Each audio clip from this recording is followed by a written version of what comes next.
And we return. It's been Hello. 84 years. Yes. Yep. But now we are back in our gothic horror. But yeah, I'm sure it'll be fine. I mean, even if it's not, Could go wrong. it's best to say. We agreed to this That'd setting be and the everything. worst that could happen. Yeah, we agreed to everything in the setting knowingly and enthusiastically, so we're all a bit masochistic. It's just to a certain level. That doesn't mean we're not allowed to complain the entire time. Fair. True. But yeah, no, it's been a good time. I get to have back-to-back games, both today, yesterday, and then next week. So it's gonna be fun. Mm-hmm. And as I've said on the other game, there might be another game that might start up sometime in the future. We have a nebulous date that we will start, but we are all just very excited for. Which we might talk about some of it just because we're, like, gremlins when we get to break. Now, Vaughn, what did we say about violating NDAs? That I was never going to sign one without a lawyer present. Yeah, that's fair. I have too many... You're in the ace? Yeah, you're right. I can't afford a lawyer, so I can't sign anyone. Yeah. You right. But who would like to start going around the horn? Not I it. can open up. I can open up, don't worry. Hi, I'm Citric. You can find me pretty much everywhere at Citric King, everywhere being in the places. Blue Sky, Twitter, Instagram, etc., etc. Not much going on that front, just working on commissions, but the idea is kind of taking a batch a month for this year, and so far that is on track, which, yeah. If you want one, just keep an eye out whenever March comes around. Other than that, yeah, that's pretty much me.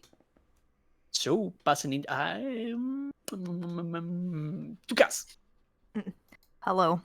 I'm Catastrophe Cost on pretty much all platforms. I frankly have not been really active anywhere because I don't want to.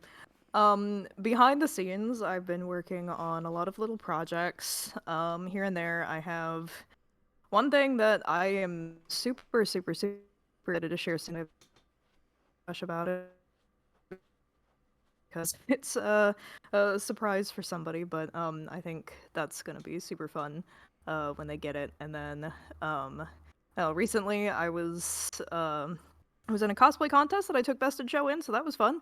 Ooh. But I'm mostly just working on more con stuff. You should more tell them because competition. they're nerds in this chat and in this Okay, call. we can You should talk tell about them. it later. I was gonna say you should We tell can talk them about it later. specifically the character that you won with. Okay, it's Giorno from JoJo's Bizarre Adventure. Oh, heck Ah, yeah. yeah. Yeah. Oh, okay. Yeah. So that was fun. But yeah, I'm mostly just kind of being quiet and working silently, but I'll have more stuff to share soon. It's just like sharing the pattern making phase of everything is super boring because all it is a bunch of pieces of paper and lines and you're like, okay. So yeah, that's me for now. But yeah, so I'm gonna throw it at Saris. Hello. You can find me all over the internet at TixDixel, where I've got a lot of stuff going on behind the scenes. First and foremost, you can catch me at Skelly's channel, with sometimes Vaughn as well, playing Mario, Paper Mario Randomizer. We are on our bullshit again, though we did find Cooper within the first couple hours of playing this new run. We have our son, which means we are unstoppable. The bestest of boys. Yeah, the bestest of boys. Next week, this coming week, I will say is a little weird for me because it's birthday weekend, which means I won't be here for the Ooh. randomizer. I won't be here for No Love or Extra, but I will be here for D&D on Sunday. Birthday, you say? Birthday! Yeah, I'm getting slightly older and encroaching on 30. The birthday Yeah. skeleton is going to visit Let's you. go. Um, I say as I will hit 30 right before you. yeah. But besides that, I have been in the works with a friend of mine, and we are in the process of getting things together to start on a, believe it or not, a podcast. Genuinely, actually, that Ooh. we are planning on launching as soon as she has sound equipment, quite literally. Um, so as soon as she gets sound equipment, we will be recording and editing our very first episode of what we are titling as the lens in between. It's going to be two academics with a lot of thoughts and a lot of opinions sitting in front of microphones and just talking, but not into the void for once. If that sounds something up your fancy, you like talking about languages, you like talking about media, you like talking about culture, and all of those things in between, then you should check out our podcast when it comes out. And with that, I think next up is Skelly. Hi, everybody. What's up? It's me, Skelly Alpha. I can be found on Blue Sky and Twitch under the same monikers. This week is extremely busy. Tomorrow, I'm going to be hanging out with one cool person, Paperbox House, aka Alfred, and Biggs Regretti, doing some art and hanging out and chatting One Piece. Nice. Tuesday, I'm going to be hanging out with Xanalis Grim and Arkolf, hitting Abiotic Factor again. Thursday, I'll be doing a Helldivers collab with my pal Hatling Hatteru and some other friends. And Friday is the Paper Mario Randomizer, which I will miss you, Saris, on that. We might even hold it. I might even just wait till you're able to do it the week after. Okay. But that's pretty much it. Otherwise, I'm going to fill the other slots with lots of Minecraft because I've been playing the crap out of that. You don't say. It's like I find you play Minecraft every day. I can't help it. I'm sorry. It's my guilty vice lately. It's like, am I done with work? Yes. Am I done with my tabletop responsibilities? Yes. Minecraft. But that's pretty much it for me. I guess I will, since Zen isn't here, I will pass it over to you, Vaughn. Why, yes, hello. So, you already found me here at twitch.tv/BurnoutVaughn. You can find me on Blue Sky and YouTube at Burnout Vaughn, and over on Patreon, Burnout's Bar, where, again, we finally actually have rewards. So if you're interested in the packs that we use for pack tactics, there's 13 of them up there on the D&D support tier. So if you want to check those out, go right ahead. Also, hey, Callum, thanks for follow. But with that out of the way, yeah, basically, this week I am doing almost nothing. We have nothing until the next time we play this game. So that really made chilling easy. Thank you. But with that said, it's time for our lovely theme song, so let me just get over to that.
Gosh, it was a while ago though, so I don't know if I don't know how long it'll take me to find it, but I'm pretty sure I know where it is.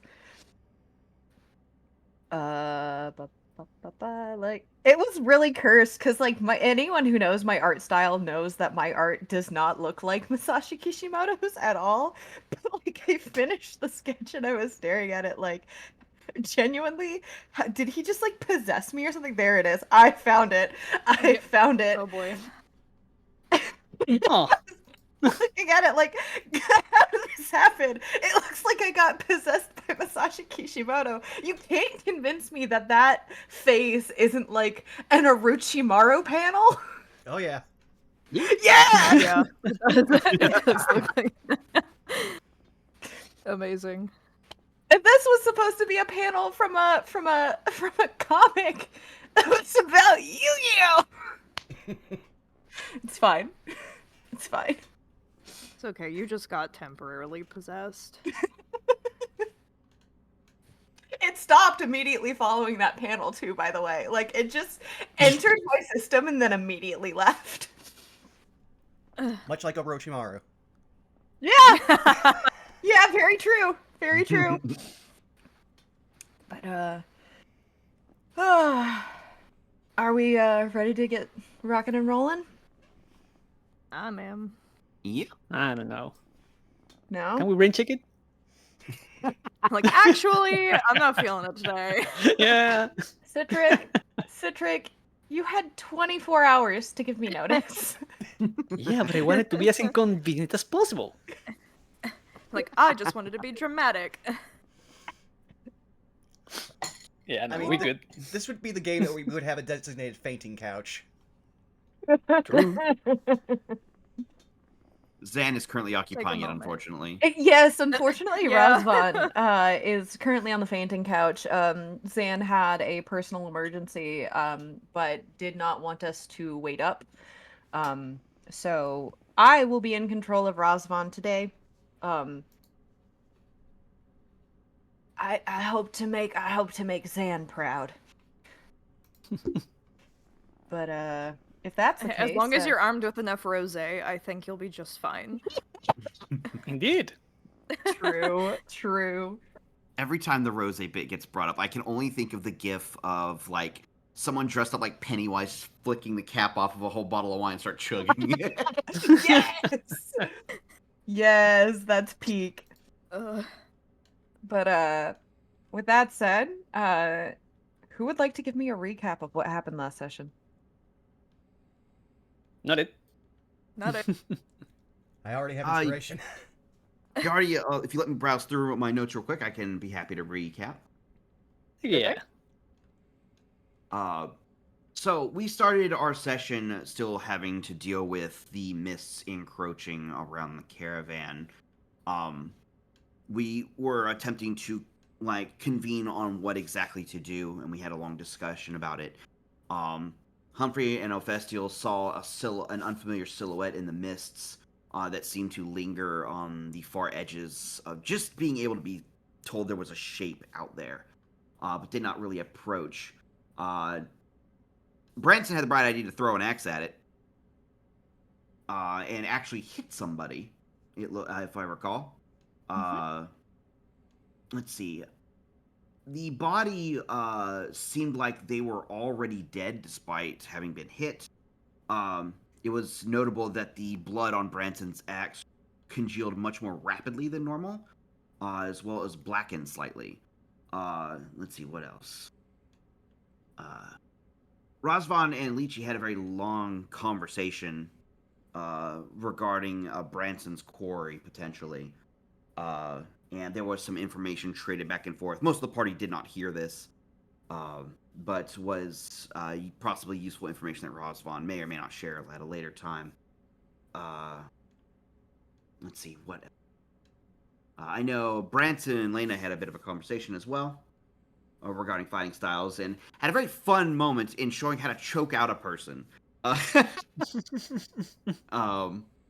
With Razvan being the unfortunate volunteer. I believe we left off with Humphrey also talking with Lychee privately about finding certain carved objects near them.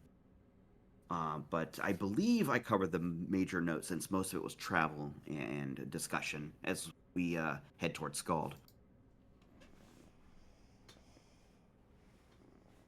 Anyone want to add anything else?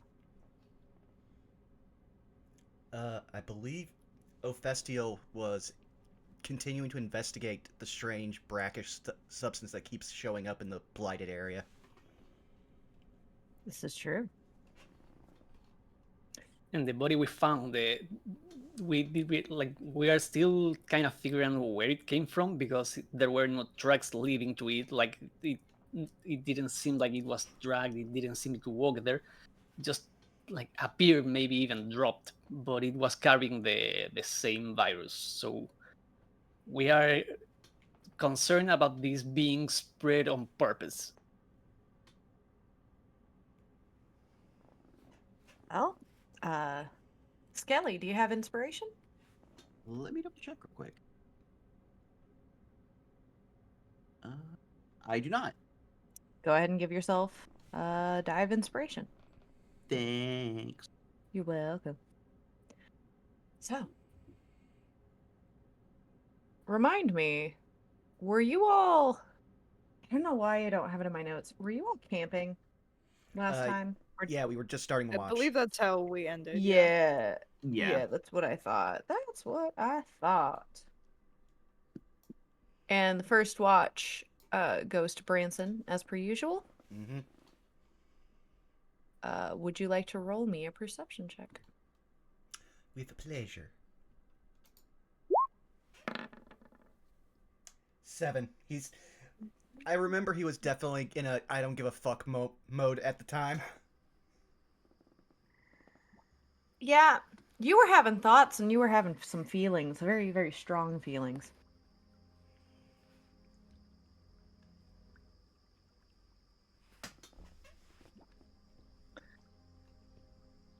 First bit of your shift, you don't seem to notice really anything in the darkness. Yeah, I'd say I think I remember what I was doing last time near the end, and I would say probably at that, like anyone who saw him before they went to bed would have noticed he had untied that bandana he always keeps around his arm, and he just been kind of holding it, running his fingers over it, and just kind of staring at it.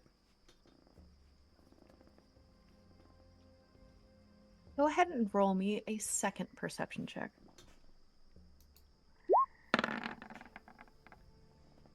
Even worse. Why is it? Nope. It scrolled me up super far in our order here, so let's see here. I was gonna say, 23 is even worse. Did you not want to succeed on a perception check, my friend? No, it had me up We there. weren't So drama today, come on. the next roll it showed me as it ticked up for me was someone's roll of a 7. Yeah, no, that's a 23.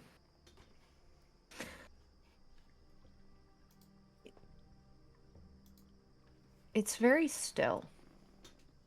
There is not that same sense of fungal matter as you saw before, and while there is a presence of mists around you, it is largely dissipated at this point. You aren't really even sure if it's the mist proper or if it's just sort of the humidity from the swamps around you.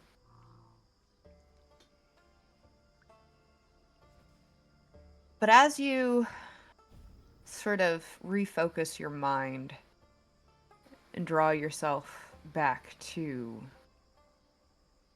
the present, you notice what you swear is the sound, off in the distance, of something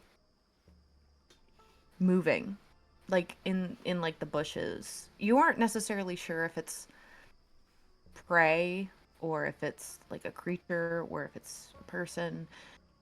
You aren't sure. You aren't sure at all.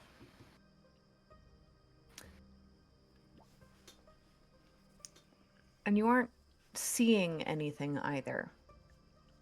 There are no visuals that determine necessarily where it could be, where it's going, although you can pinpoint where you're hearing it. It's behind you for sure, to your south, but It's definitely more so to the eastern, southeastern side of the woods. Hmm.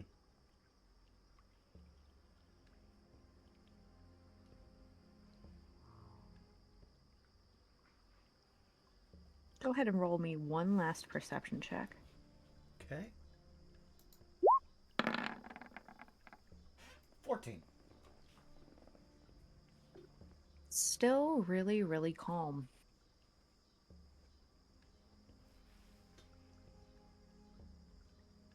And there's something about this calm, the fact that it is very, very still, that just is largely unsettling. It's really difficult to determine whether or not that is the way that things should be, but at the same time, you do remember in recent travels that there have been more signs of life. Mm-hmm. So there is something about the just sheer stillness and the quiet of the evening that just kind of rubs you the wrong way. But as your shift comes to a close, you didn't see really anything throughout the entire duration of your shift. It's Okay. probably the most painless shift that you've had thus far. Considering he was stabbed during one of those shifts, yes. But yeah, Branson will just take note of it. He will go to where Ophesiel is sleeping under the caravan again, I believe. Mhm. Oh yeah. Once again, he will just nudge you with the tip of his boot. Ophestiel, it's time for your watch. Aye aye. And he'll roll out from underneath the cart. Brush off some dirt. It is unusually still. I believe that whatever true life would be in this forest is avoiding it because of the mists that are surrounding us. Well, I mean, that's good news for us, isn't it? Somewhat, For though. now. I've noticed a presence to the southeast, near the back. I'll keep an eye on it. Alright, I will take back my post, and he will just go over to, again, the seat of the first caravan, sit down Slav squat style, and just let his anger soothe him to sleep. We're starting off strong, by the way, Hephaestion, and something catches your attention almost immediately. Before I even have you roll, notice that something's missing. You went to sleep. It almost felt like you were suspended in time, as you don't remember going to sleep, and waking up, you don't remember a thing. You don't remember sleeping. You don't really remember if you had any dreams. Perhaps this is a good thing. Perhaps this is unusual. But nevertheless, you're awake for your shift.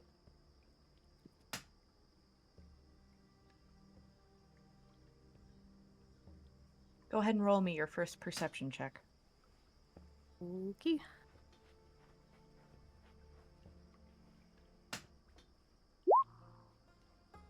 It'll be an 18. 18. Once again, you see something in the woods. Branches moving. Twigs, leaves. But no creature. Again, you sort of hear it as well. More so, coming to your southeast. But you don't see anything. You can detect immediately what that sound is. You know it. You've heard it a million times. Yeah, but you don't see anything.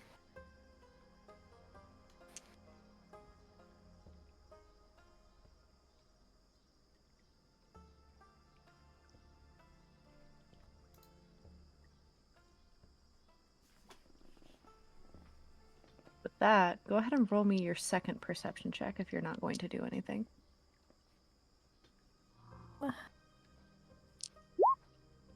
12.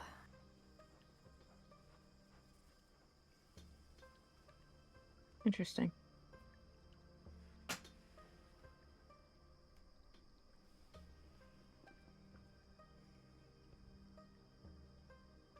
You still don't necessarily see anything in the night. However, As you look to the sky, you see bits of the moon, which, for the record, has been waxing slowly but surely.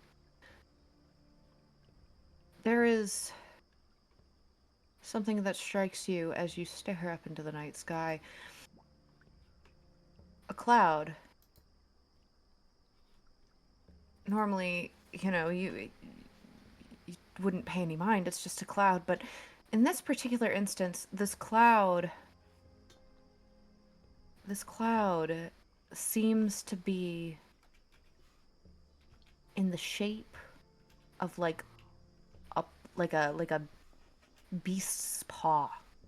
It's got the four digits, the middle pad, and claws.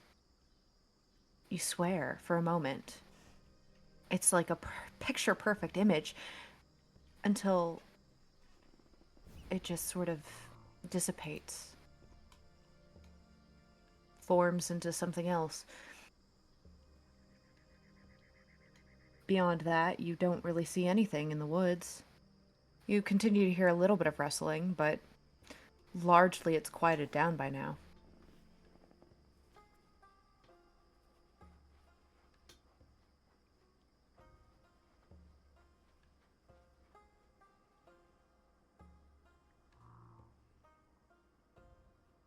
With that, roll me your last perception check.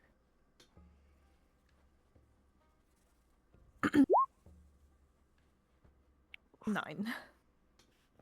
Something's got you distracted. I'll let you. What's distracting you right now? What's in your thought? What are your thoughts? Where are your thoughts right now? I think upon seeing weird imagery in the moon, he's probably kind of deadlocked staring at it. Squinting, seeing if maybe he could reform the shape with his own eyes. Try to see if maybe he was playing tricks on himself, or if that was real.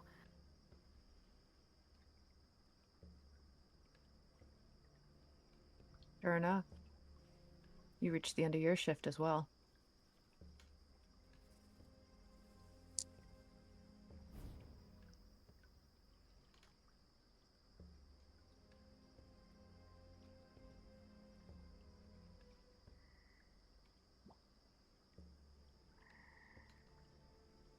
What do you do? I guess it's time to go get Humphrey.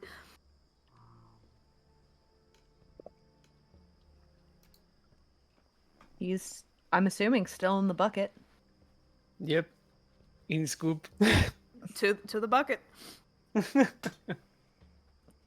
He's there, his little antenna sticking out. He'll poke his finger into the bucket to wake you up. It feels weird to the touch. You still haven't gotten used to it yet.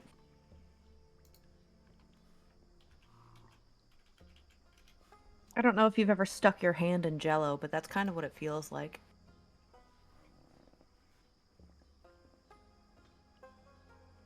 For his part, like, Humphrey will jiggle a little and start to wake up. It's everything all right? I think so. Probably nothing, but something feels a little off tonight. Can't quite put my finger on it though. Just be on the lookout. Right. Watch, my turn. Right. I'll make note of that.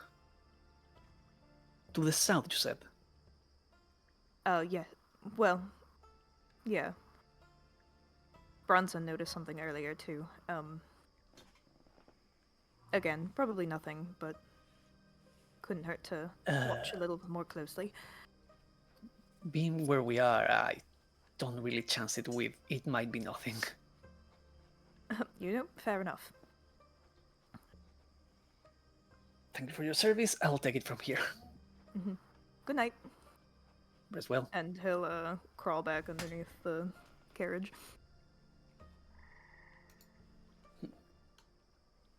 Humphrey will work a short perimeter around the camp, and as he has done previous nights, like he doesn't give up on trying to get a hang on the new form he's now in. So as all previous watches, he's trying to use the time to train and just get a better hold of things he can't seem to figure out about how this body works. So, are you actively paying attention during your watch, or are you mildly distracted at this point? Mildly distracted, but trying to pay as much attention as possible. I am gonna say for this, go ahead and roll me a perception check, but roll me with disadvantage. Will do. Perception. Yeah. That's a 1 for That a is a total of 9. natural 1. You still can't get over the way that your feet sort of mold to the earth. You put your foot like very gently over a rock, half expecting it to like pierce through the membrane of the gelatinous body that you're currently assuming, and it just kind of goops over the edges of this rock. You don't really feel any pain. You do feel the rock, but like it's weird, right? You feel like this should be hurting you, but it's not. Hmm. And as the thought hits you, this should be hurting me, but it's not. It also registers in your head. For a moment, you realize too, you went to sleep. You don't remember going to sleep. But you suddenly woke up. You don't remember any dreams. You don't remember any nightmares. Perhaps that's a good thing. Perhaps not. It was like you went to sleep and immediately were woke back up.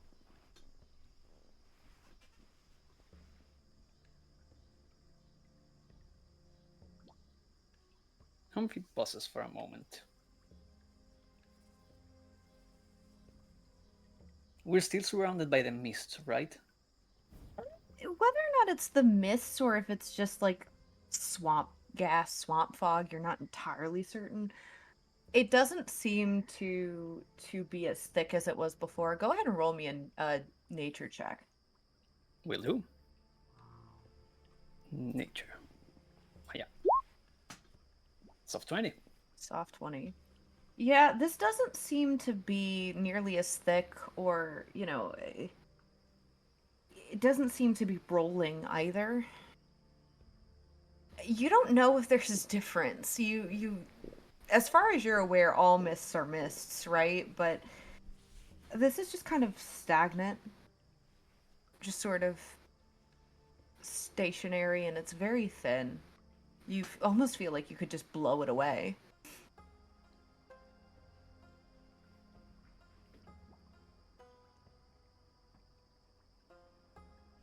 Humphrey thinks for a moment. The fact that this doesn't feel like the mist certainly makes him feel reassured. But he's also clearly clicking with that something's wrong.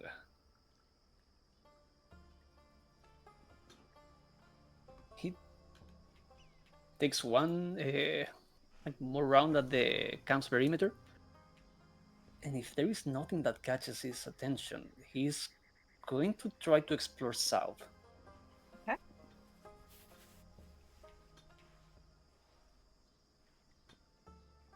Are you following along the trail? Are you going into the woods? What is it that you would like to do?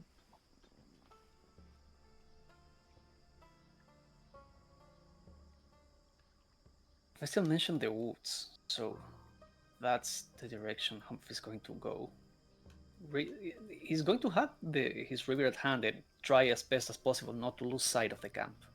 Mm-hmm. Go ahead and roll me a survival check. Mm-hmm. Soft 20 again. 20 again. You hear that sound of rustling. I know I said that this was survival. Because as you hear the sound of the rustling branches and leaves, your eyes shoot down and you see some type of like smaller animal run straight past you, like diving past you. And in its wake, you see paw prints. Now, you're no expert on animals by any stretch of the imagination, but you recognize immediately that this paw print in the ground probably belongs to some sort of like, the best way that I can put it is like, yes, it's a predator, but it's not like a large, like it's not like a large creature. It's the paw size is no bigger than like a raccoon or like a fox.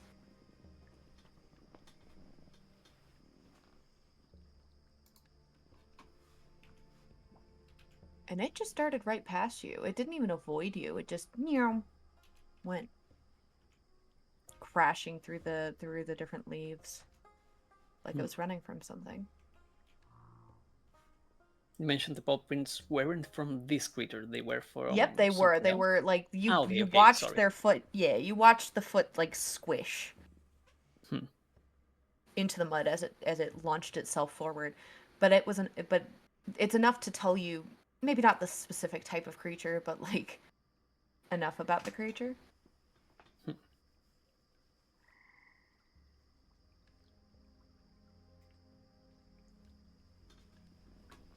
You will take a moment and keep walking forward. Roll me a perception check. Will do. That's a 23. Your eyes adjust to the darkness. It's very difficult to see, however. You weren't sure you even see anything between the bushes.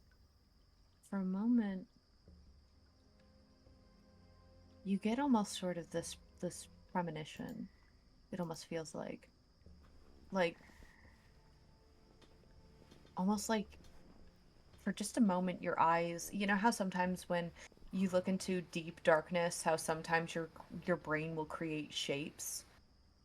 You're not sure if that's what's happening or if you've actually seen something, but for a moment you see a humanoid face and then it vanishes.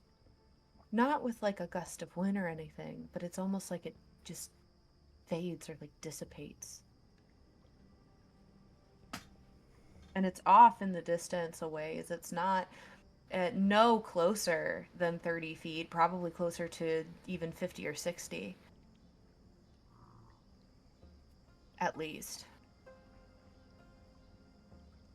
How deep into the woods I am, far away from the camp? You're still close enough that you can see it, but I would say you're probably a solid 50, 60 feet away. And looking back, do I see anything moving? The chests of your companions as they draw in air.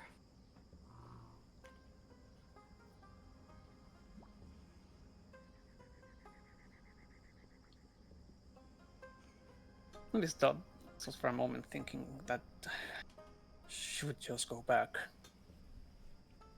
Something's not right.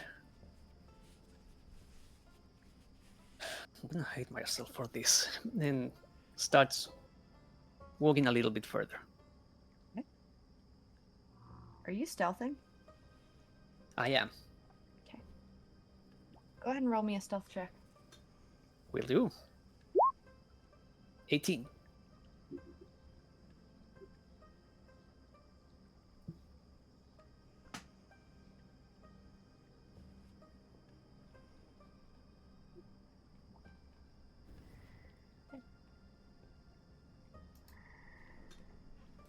If there are eyes looking out for you.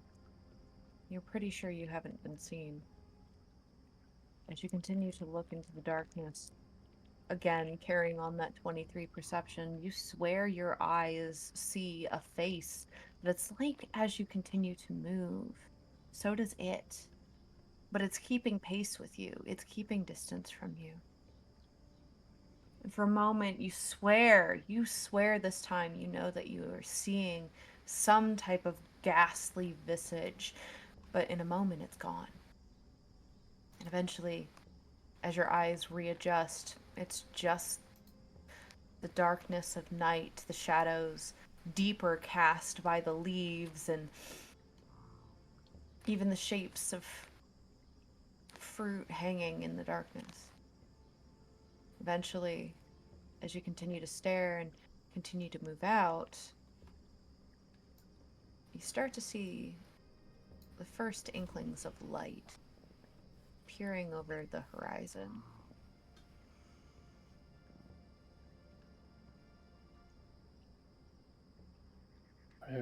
Whatever it is out there, at least it's safe for now, it seems. And Humphrey will start walking back towards the camp.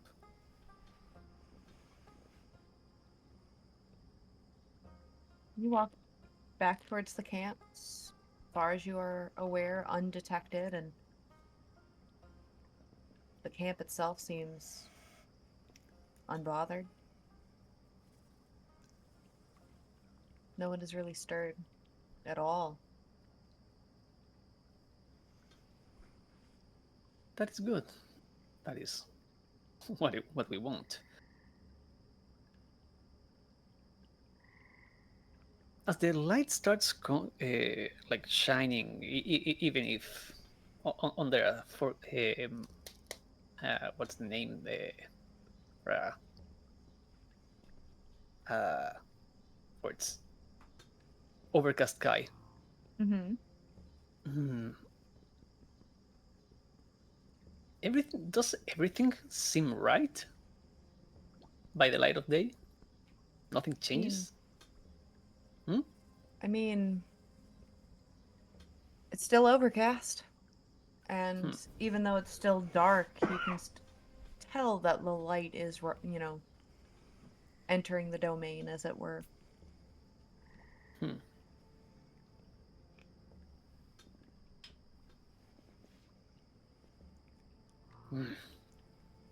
Takes my body. Now this place doesn't number my nerves. I need to get out of here fast. Humphrey takes the rest of his watch around the camp as per usual. Mhm.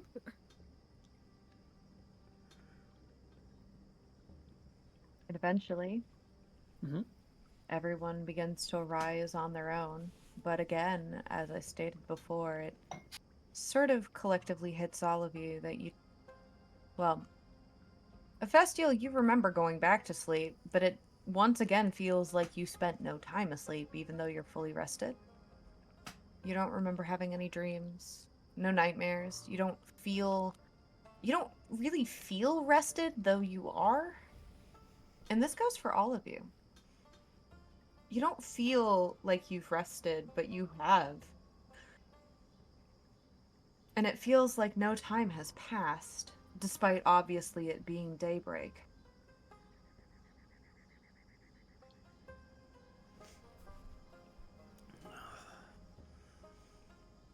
Is everyone okay?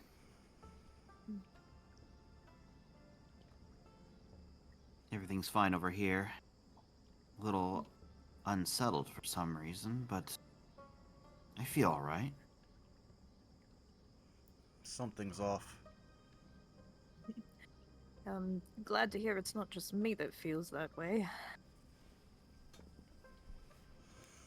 I was worried something might have gotten to us because it's been like this since I woke up from my watch.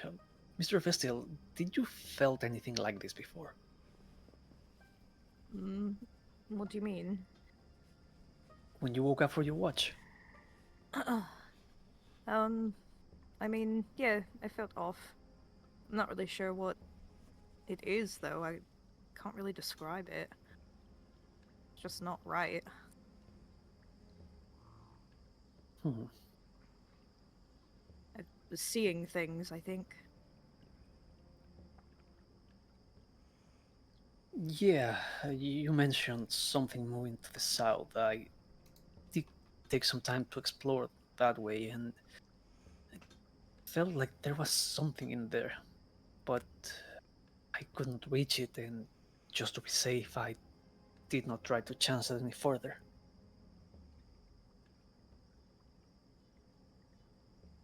Well, that's probably for the best. If it were up to me, I'd say let's just get out of here. Do I see Lychee around? Looks like he's quite literally just now getting out of his cart. Humphrey tips his hat towards him. Mr. Lychee, morning. Morning, Humphrey. Morning, everyone. Do Hey, you feel alright? Yeah? I don't know why I wouldn't. Hmm. He's gonna Okay, insight you. yeah. He's not trying to hide anything. Like, You say that. You say that with Okay. no facial features or poker face. You really just have the And perfect poker the face. dice seem to disagree, as that's a total of 6. Amazing.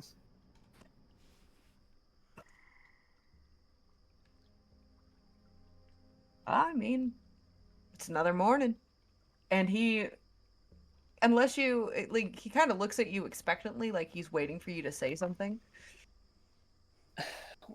We are somewhat worried because none of us feel rested, even if we took the time to sleep. Happens sometimes. Also, none of us. Sorry, I'm jumping ahead there. At the very least, myself, I do not remember going to sleep last night. Just that I was woken from my watch. Well, wouldn't that, by all accounts, mean that you did go to sleep? He looks very confused. It might just be my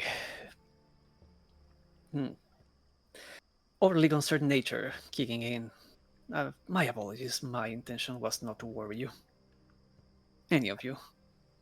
I can't say I'm worried, but if you're worried, then I have reason to be worried. You are the escortees. Escorters? There's a word here. Don't know what it is. That's fine. Not important. You couldn't Anyway, hurt Go ahead. Lena would say, it couldn't hurt to do a little once over the caravan just to be safe. By all means. If that's what you would like to do, you're welcome to do so. I do have to take care of the ox to make sure that he's ready to keep moving. Very well. Lena would obviously do very quick like inspecting like certain bits and pieces of like the caravan just to make sure nothing seems off. Go ahead and roll me an investigation check. Okay. Oh, fantastic. 12. That Forgot to swap my 0 name. on the other side.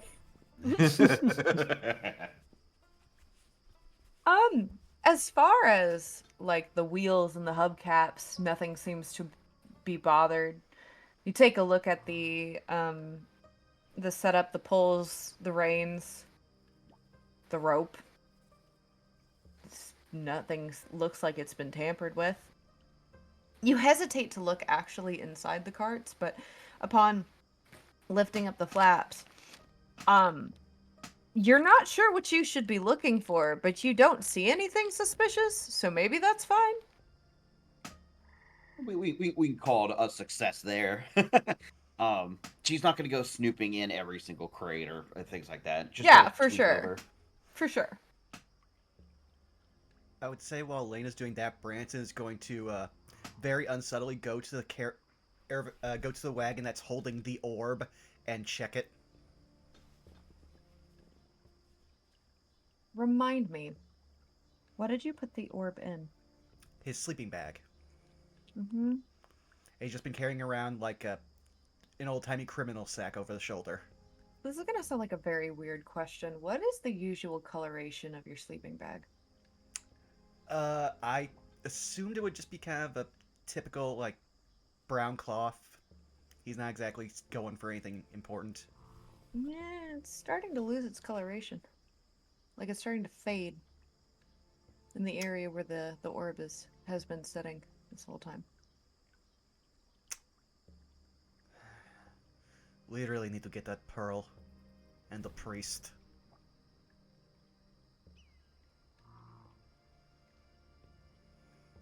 Well, I can't say that I have a pearl, and unfortunately, the only priest that I know nearby is gonna be in Scald. So kind of just shrugs at you, like, guess I'll die. Yeah, no, Brad's just gave him the most deadpan look of he didn't expect anything and yet he is now disappointed. We need a young priest and an old priest. uh. Alright, everyone, just be more careful around the orb. It's doing weird things that I can't quantify.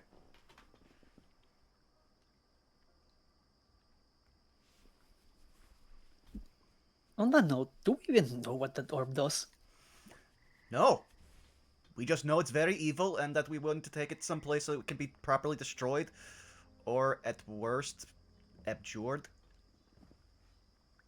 I could take a guess, but that'd be about the best I could do, honestly. Well, then Okay. he'll also look inside because seeing how it's changed the coloration of his sleeping bag, he's going to look inside and see if the color of the orb has changed. It has not. Well, it is a large, crystalline, completely smooth orb about roughly 40 pounds and red. The cult is no stranger to large rituals, so them having something like that makes sense. Roll me an Arcana check with advantage, Lena. Ooh, okay. My.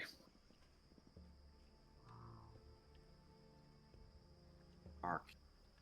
Once again, time for the minus. That's empty. 17. It's funny. You actually think you might have an inkling as to what maybe not what it's called or what it does specifically, but you have a sneaking suspicion you might know a little bit about the nature of that thing.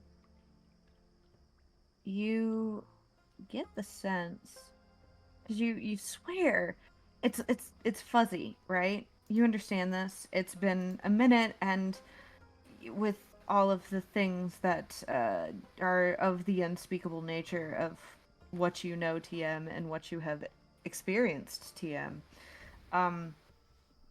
you have a sneaking suspicion that you have a sneaking suspicion that you have a bit of a clue as to potentially the nature of it. And the orb by itself seems to drain. You've seen similar orbs, and if your guess is correct, the orbs that you have seen that are similar to that the cult have a tendency to drain life or drain magic to things that it has prolonged physical contact with. But it has been used, and you're not. This is where things get really fuzzy. You have seen it used in conjunction with other magical items to which the effect changes. It's at that point where you have no idea. But that that orb specifically does seem familiar. Okay. she will take a moment to recollect and look toward Branson and say, "I've seen something similar before. Like I said, I'm not exactly a magical practitioner of any sort. The little bit of magic I have now is post what happened to me rather than before.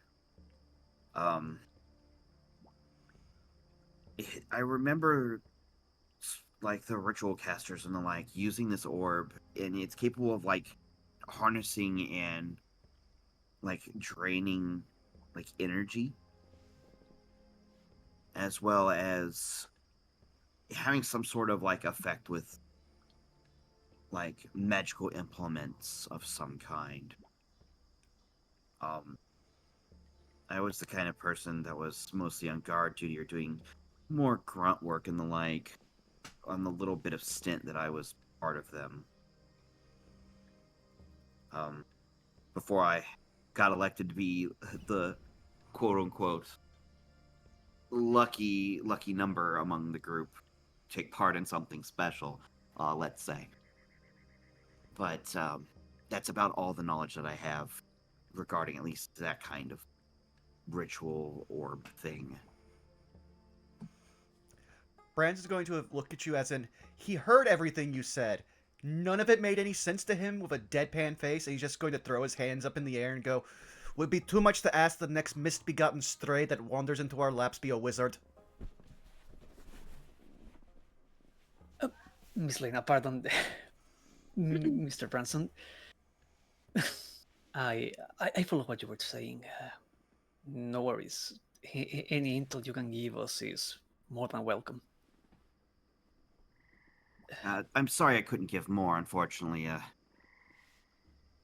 I got kind of wrapped up in the whole feeling like I belonged more than the actual duties behind things, so there's That is not perfectly fine. much You more I are- can convey. Maybe more will come to me in time, but that's really about it at the moment, unfortunately. And that is more than what we had before, so it's very much appreciated. However, I do agree with Mr. Dordo that getting this thing to someone who can deal with it in Scald would be very good. It would keep it out of the hands of the cult for certain. Alright, well, since you didn't find anything wrong with the caravan, did you? No, everything looks rather in tip-top shape. Nothing really stands out. And mind you, I didn't do anything really deep digging. But cursory glances and checks didn't reveal anything. Alright, then let's get moving.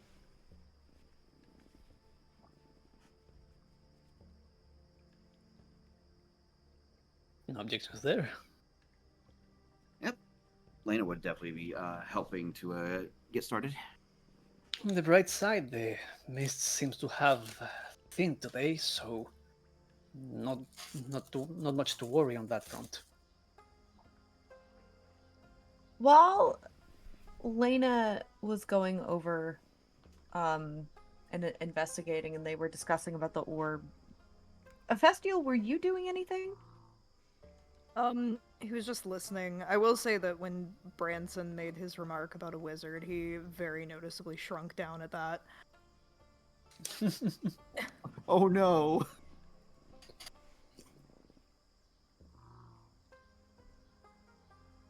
For my sake, where are you positioning yourselves in the caravan? Top of the wagon. Top Which, by of the way, wagon? do I have to roll stealth again? Yeah, you do. Will do. Hiya. That's a no. That's a sleight That's of a hand. sleight of hand. What, may I ask, are you sleighting of hand? Are you trying to hide the wagon or something? You don't have big enough pockets. I have big pockets. I am a giant pocket. I'm like, isn't he just one giant pocket? Are you trying to imply that he's Kirby? Yeah. Yes.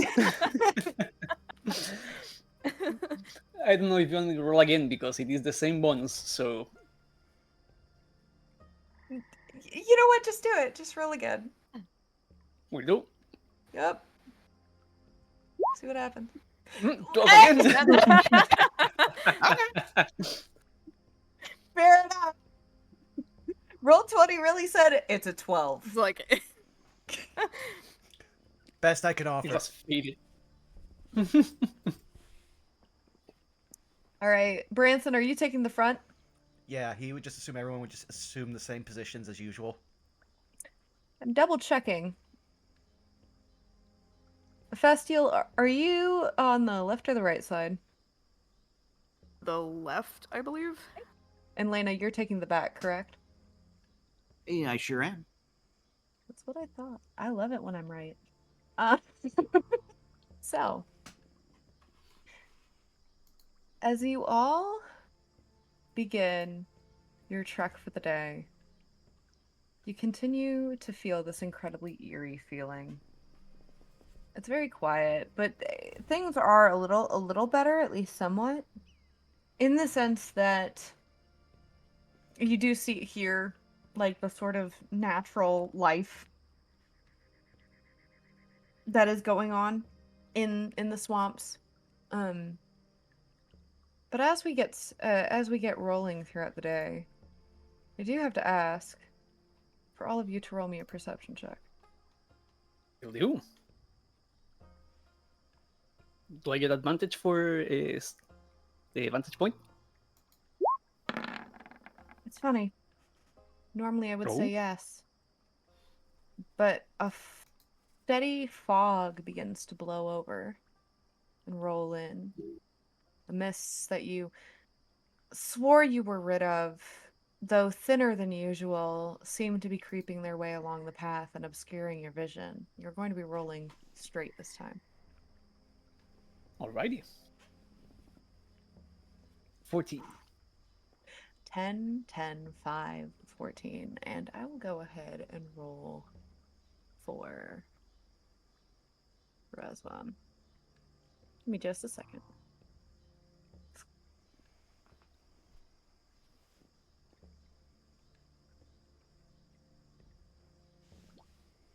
There we go.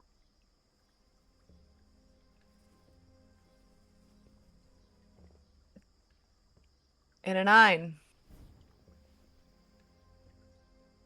You're doing What? great. Incredible. It's about to say, do you want to roll for Mr. Ox? Sure. If he gets the nat 20, I quit. I can roll. Can I roll for Vern? You might keep an eye You out. can roll for Vern. Okay. Kaz, I have bad news. He did a 20.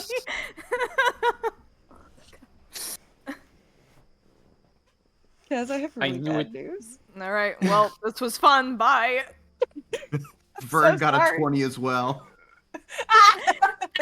This call just said animals are a part of the family.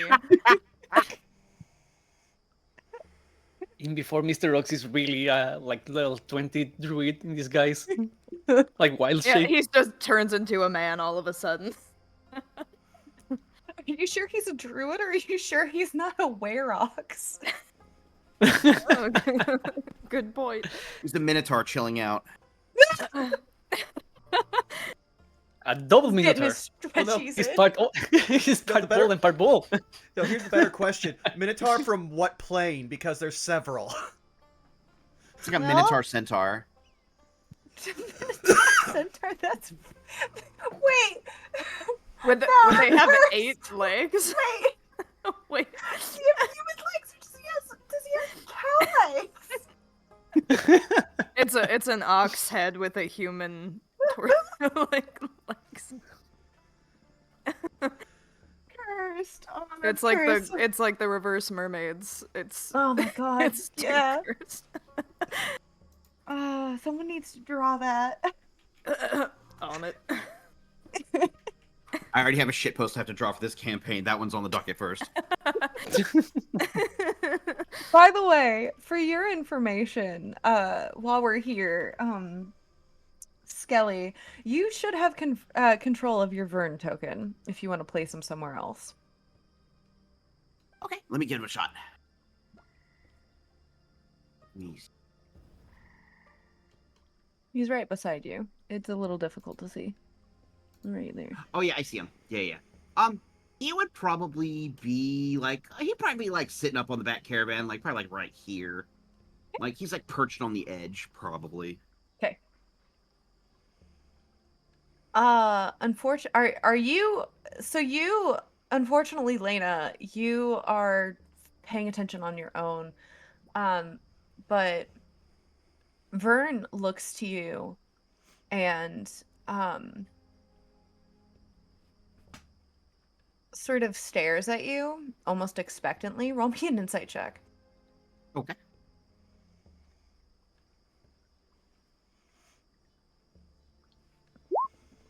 Oh no.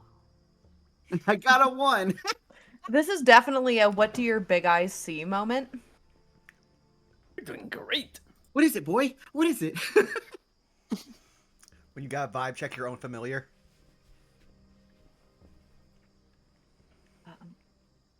It's gonna be a little tricky. I'm gonna see how well I can do this. But with that, everyone gets to move up.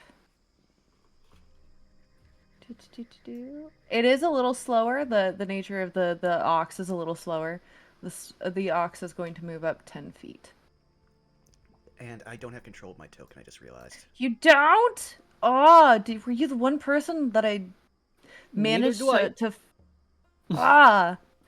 I definitely set this earlier. This is why I have you guys check. I definitely set this earlier. Roll 20. Roll 20. I can move mine if it helps any. Yeah, I mine's can- good too. So. Great. So like we have a 50% rate of Okay, now I can move accuracy. mine. Now I can move Amazing. mine as well. Amazing. Okay. Well, Yeah. we're going to as you would like to position yourselves, I'm going to move the wagon 10 feet forward. And it is going to move in chunks. Oh, no. Go back.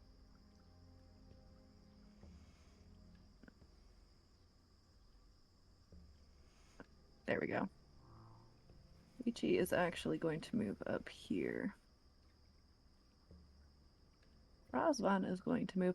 I would like to point out, Humphrey, you would see this, and Branson, you experience this as well. As Razvan is like walking over the vines, it's very clear that these roots are very thick and they're very intrusive, pervasive. Very He difficult seems terrainish. you could say that this you could in fact say that this is difficult terrain. I can't unfortunately do the voice that Connor can do where he can make himself sound like a robot, but you know, effectively yes. The rain. Thank you.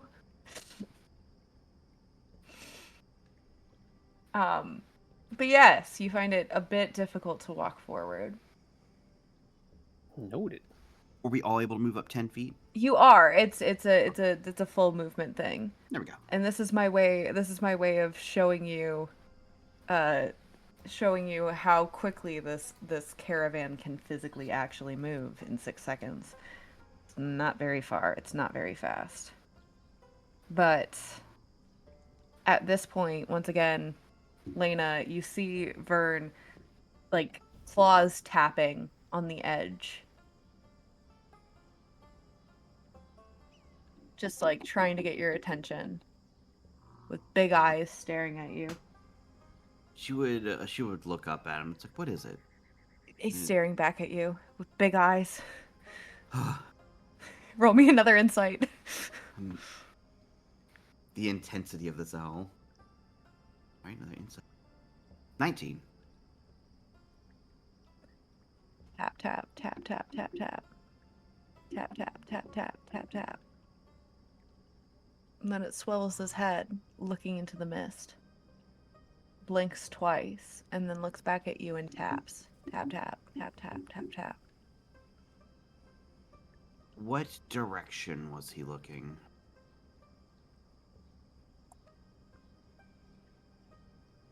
If I can... There we go.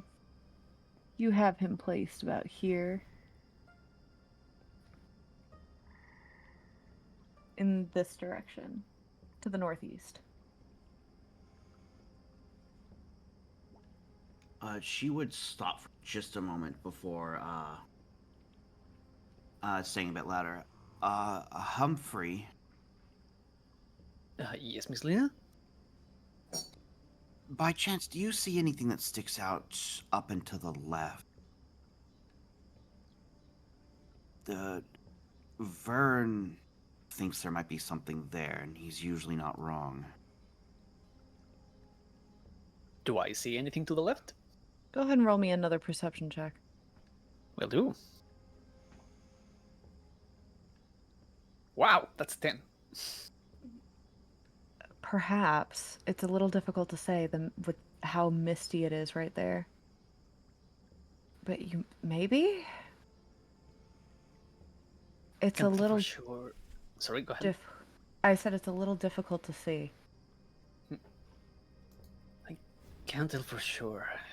Oddly enough, this fog, even if it's not that thick, it's kind of doing a number of my senses.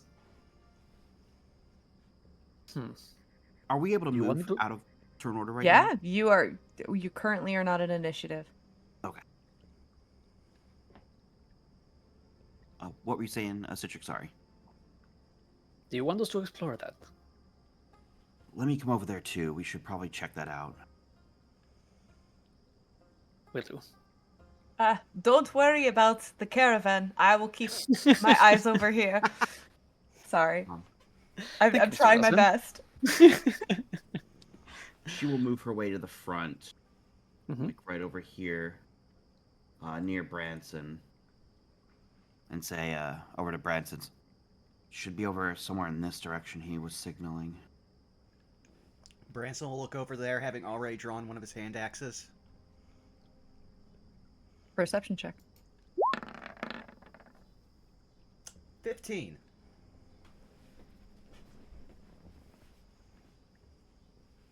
Hey, Branson. Yeah.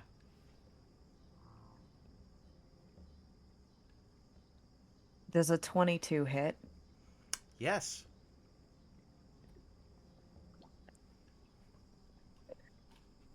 As soon as you look into the mists, from a different direction, an arrow flies and pierces you straight into the shoulder. You take a total. Wow, I'm rolling really low. Am I able to do a reaction to that? Okay, what reaction are you going to take? You said it sounded like was there sound of a loosed arrow? And the arrow is going into Branson's shoulder. All right. Almost like some kind of strange, like horrific reflex. One of her like barked arms almost like snaps the elbow backwards and slashes at the arrow, and she will use interception technique. Okay.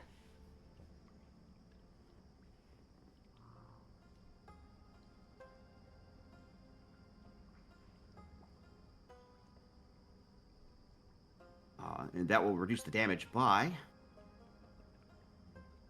6. Okay. Plus proficiency. It should be calculated in there. Yeah, it's plus 2. It's calculated in there. Okay. What Oh, was yeah, I see. originally much higher, Branson, you now only take 4 points of damage. He is whipping around with the arrow still both in Lena's hand and his shoulder, and is looking from the direction he was shot. Which is not the direction you were looking. Mm-hmm. You saw something here, moving. But even with a perception check, you could not see where from the mists that arrow was shot. Multiple enemies. And what I Yeah. will tell you is that they have ambushed you and get a surprise round. Oh boy. Uh-oh. I did get to dismount the cart at the very least, but I am standing right on difficult terrain. You are standing right on difficult terrain, yes. All right, so sorry. Give me 2 seconds. There we go. And at the beginning of this, I should say actually the end of this surprise round, you see what appears to be a wolf charge in at Lena. It's going to make an attack at you.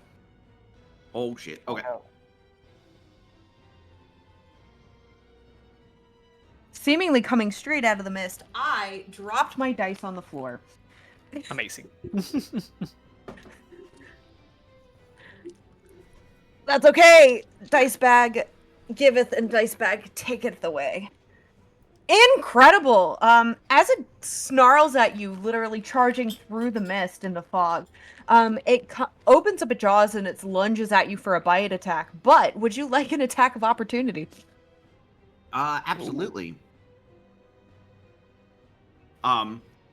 As Lena hears like the rapid like onset sounds of something coming at her on the ground, she gets ready with that. You ever see it in the like Dark Souls games where one of the enemies with, like a giant weapon will like thrust it in the ground, then drag it forward violently? She does that to try and meet the attacker with an attack of her own with the halberd. Okay. Go ahead and roll me Just an make sure. attack. This That's a here is the wolf, 9. right? That is a wolf, yes. Yes. Yeah. Sorry, I was a bit confused because it was kind of blending with the vines.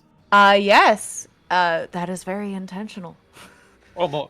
Oh boy. That's very intentional. I don't like that. Unfortunately, I'm so sorry, a 9 does not take purchase. As you basically go in to attack it in the same way, it bites down on your halberd and prevents you from making purchase. With that, I would love for you all to roll me some initiative. Will do. Oh boy.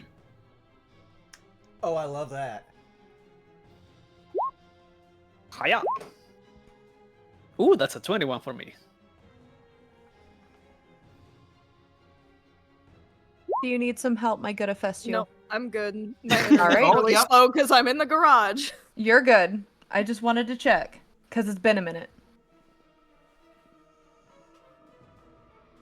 Which moving?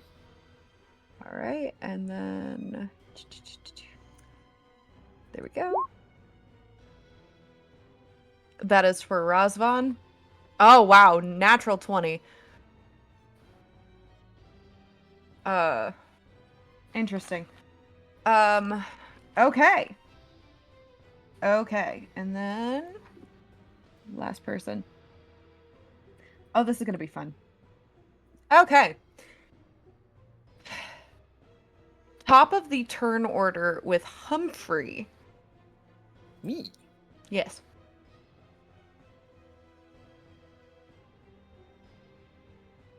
So I'm seeing a wolf here, right? You are seeing a wolf there. Just out of curiosity, because I'm seeing a second token here, like a tiny wagon. Oh, that's probably not supposed to be there, actually. What is going on? What am I staring at? No, just like tiny wagon. Like, okay. Yeah, I'm seeing that tiny wagon. Why is that there? What layer is that on? Is that on the map layer? Yeah, it is. What is that doing there? That was not there beforehand. All right. All right, this Perfect. is fine. I'm so I sorry. love changing that actually then put us in the nebulous mist. Yeah, I saw that. That was good. Like if it suddenly appeared, it's like, oh, tiny wagon, and then disappeared. Like, why? Anyway. I'm so sorry. No, you're perfectly so fine. sorry. It was just... So, I have 10 feet of movement, which difficult terrain is 20. That's perfectly fine. I still have 10 more feet. Really result at the start of the combat, is that right? Or do I have to spend an object interaction to unsheath it? I'm gonna say that it's going to be you've.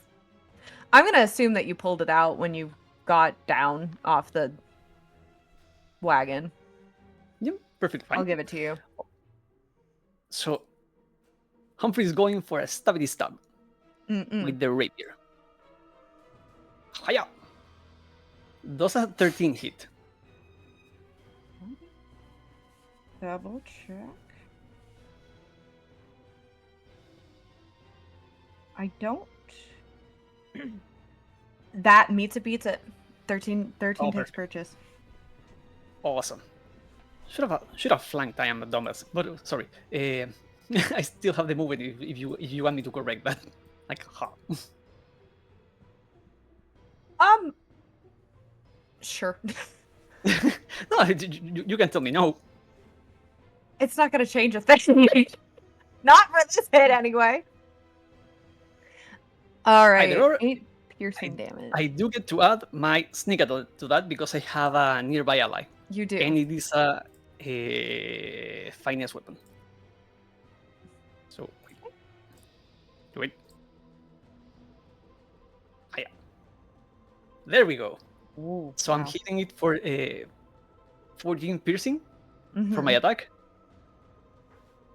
Yeah, you see Humphrey just dart this way, stab it from starting from behind. And do I see any other targets around? Because Branson out loud said like there were multiple It will be enemies. an action to perceive. Ah, perfect. Hmm.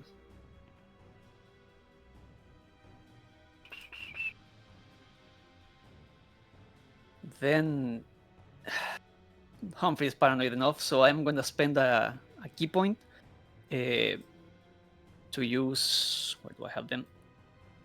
Here. Oh, right. There we go. Oh. Arms of the Astral Self. So Humphrey's using his bonus action to take out, to sprout out 2 10 feet long tentacles. Yep. Which do move widely, but he has enough control now to in the barrage try to not hit Lena. So yeah, that is 7 force damage on the wolf.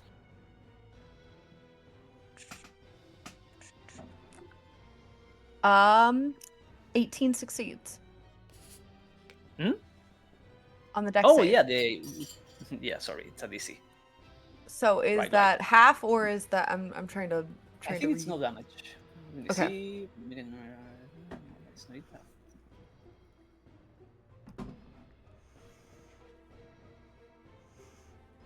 Yeah, it's all or nothing. Okay. So it does not take the damage, but I do have my astral arms out now, and they stay for a minute. You bap it in the snoot, and it tries to bite down on the astral arms, but takes no purchase. For flavor. Mm-hmm. Anything else you would like to do?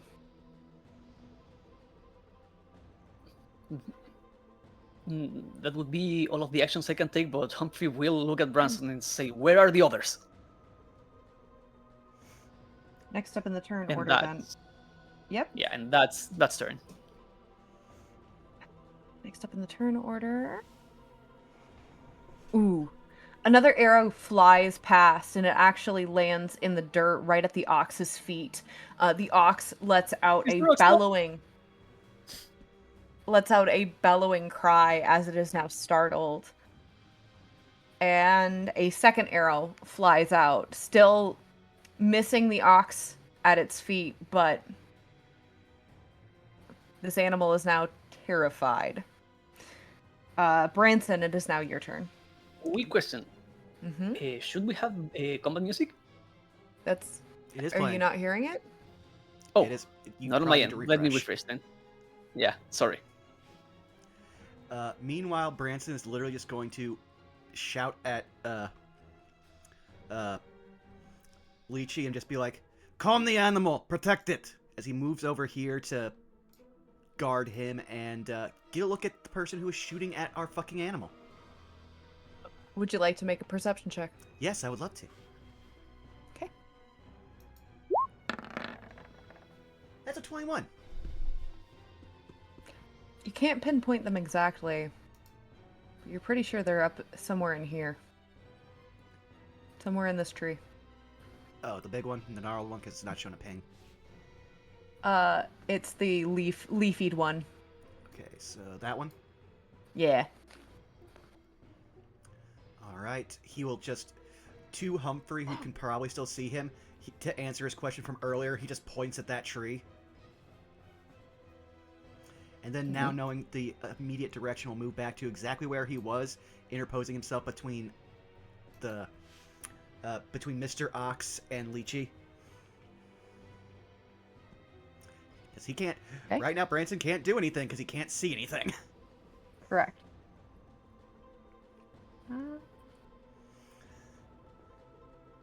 And Branson knew the spell Hellish Rebuke exists. He's really mad he can't cast it. All right. Next up is Ephestial. Alrighty. So Ophestial's gonna wedge himself right in between these three. And since Lena is up next, I'm going to cast Mold Earth under her feet Okay. to clear up the vines so that she doesn't have Okay. encumberment. Nice. And can I also use Oops, sick. not an action, I'm brain blanking, but can I try to calm down the ox while I'm up next to it? That will unfortunately take an action and not a Okay. bonus action, but that's a really great, really great question. That would Okay. be an animal handling check as an action. Well, I will stay here for now, but Lena is now unencumbered by vines. Yeah, absolutely. Good move. Good move. Okay. Next up.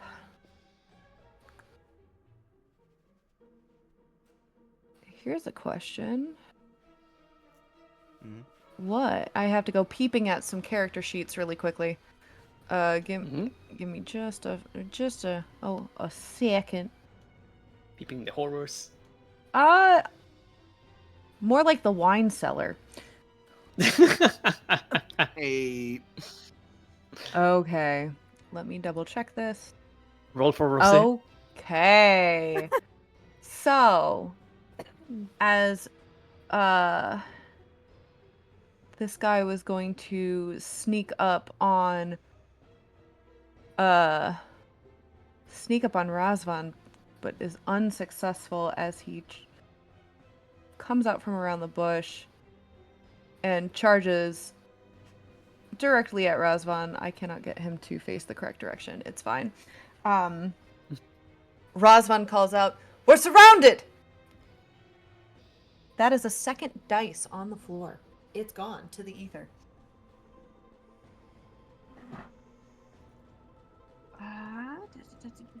I am so sorry. I'm dropping all of my d20s. All right, he goes in for a slash attack with a what appears to be a two-handed sword at Oh, no. Razvan, and Razvan quickly and very swiftly darts out of the way. And on a nope, and he misses again with a second swipe. You hear a "Ah!" and it just nope. Oh boy. Oh boy. That is his turn, bringing us to Lena. all right. Feeling the vines being shifted out from under her feet, she tenses for just a second in case like something was going to try and encase her. But sees as they recede, she says, "My thanks." As she will, much like Humphrey, transform her appendages to get slappy with, and she will use her eldritch weaponry as a bonus action, and Okay. sprout multiple arms out from the one side. And she Which, by the way, will- that is a very horrific thing. oh the no, fact absolutely. that she has multiple arms just sprouting. Oh yeah, it's like a hydra. Like is how I envisioned it. A couple of them grip on the halberd tighter, but some of them come out and attack. And she will use her splintering claws attack. Okay. Oh come on! And that wolf, Oh. that wolf is absolutely going to take a bite of opportunity as it goes in. You try to claw at it with your arms, and it makes full purchase on your arm, doing a total of 6 points of piercing damage. And roll 20 being mean again. All right. You. That'll she'll just like grit her teeth and bear it. As she almost like tries to hold it in place for Humphrey to get some hits in. That'll do it for my turn. Alrighty. That will bring us to... Okay.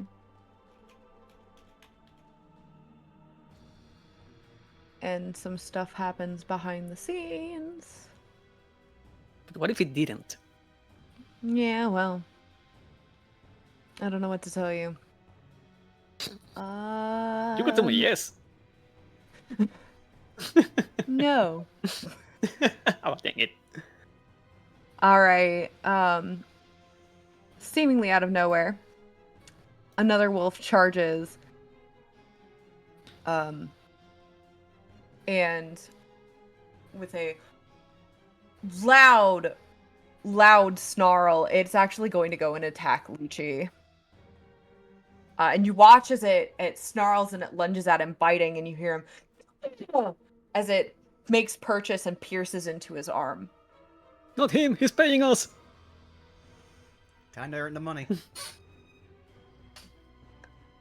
then it goes in for...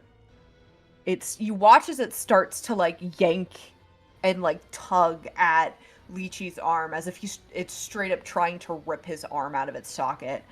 And he just... Get off! Get off! And that is that one's turn.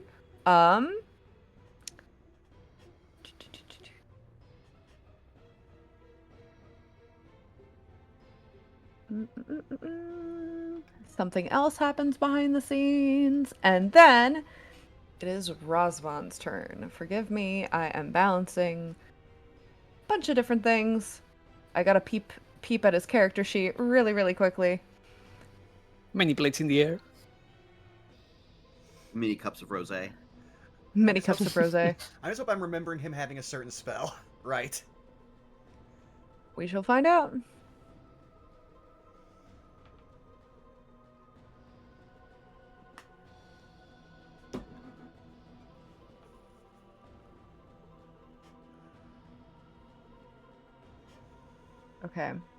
Okay.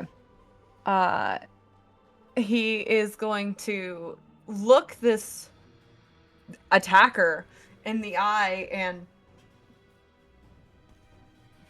and say, I've seen cowards fight better than you do. And is going to cast Vicious Mockery.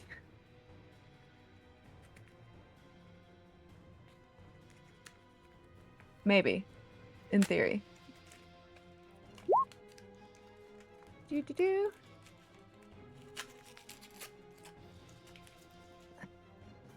And it is successful. Amazing. Immaculate. Yeah. Be even better when we This is- get that level up and we can finally do 2 cantrip damage. Okay. Amazing.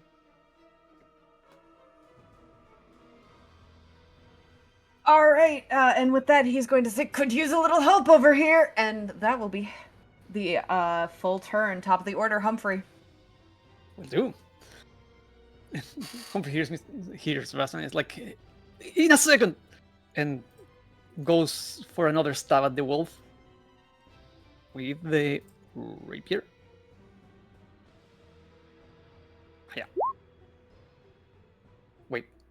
Fuck. No. That's not a roll, that's just damage. There we go. I do damage because I say so.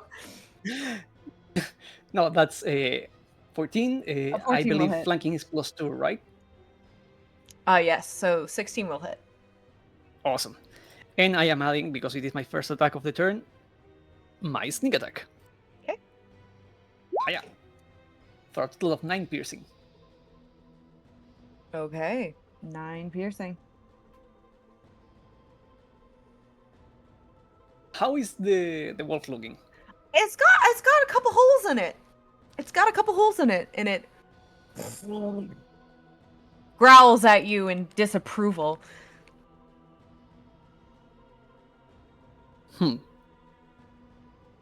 The rapier is not a monk weapon, but Could I do an offhand just unarmed strike, just not adding the stat bonus to the damage?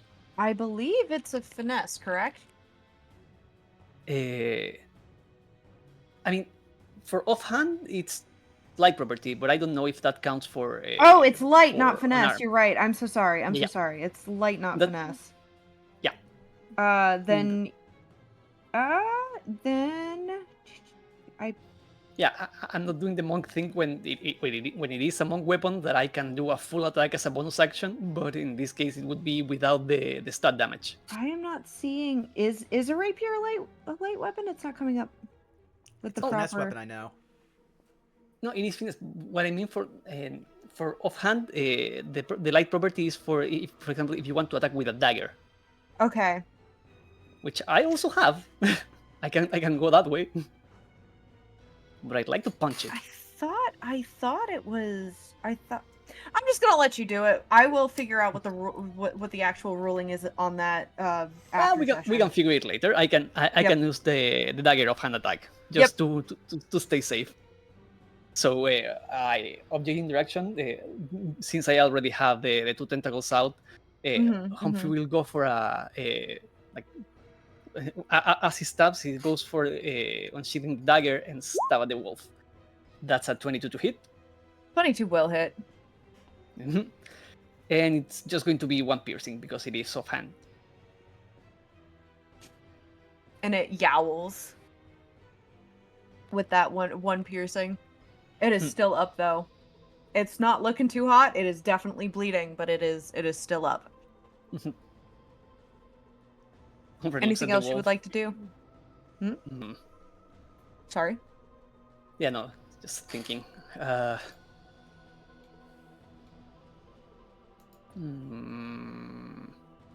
no, Humphrey will look at Lena and say, Miss Lena, we have to take care of this and go help Mr. Rasvan as soon as, now. On it. That's my turn. As I was thinking, I don't care about taking an opportunity attack, but I'd rather stay and give you flanking, so you can dispatch of it.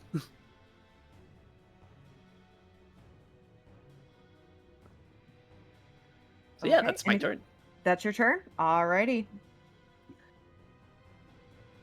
Okay.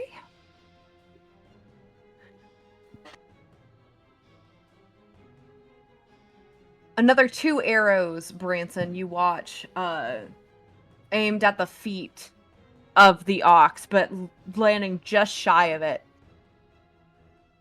And the ox lets out another bellow. Why do you want to hurt the ox? To stabilize it, because then it can leave us stranded. Also, the wolves need food. Yeah, but they are dickheads. Branson, it is your turn. Okay, you guys are going to watch as Branson pulls his axe off his, belt, switches the side of which it is, and in a full baseball swing, just pivoting on all his feet and swinging in, buries the pick into this wolf's side as... That's a 23 for 20 necrotic damage. Oof! Oof! And you will watch as, you didn't actually see any, dark lightning until it starts erupting out of the wolf from inside it. Not harming Lychee, surprisingly enough.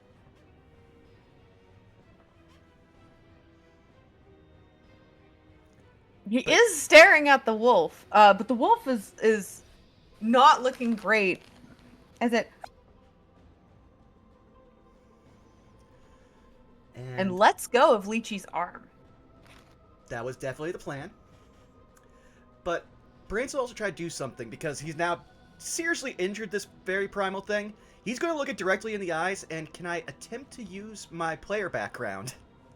Okay.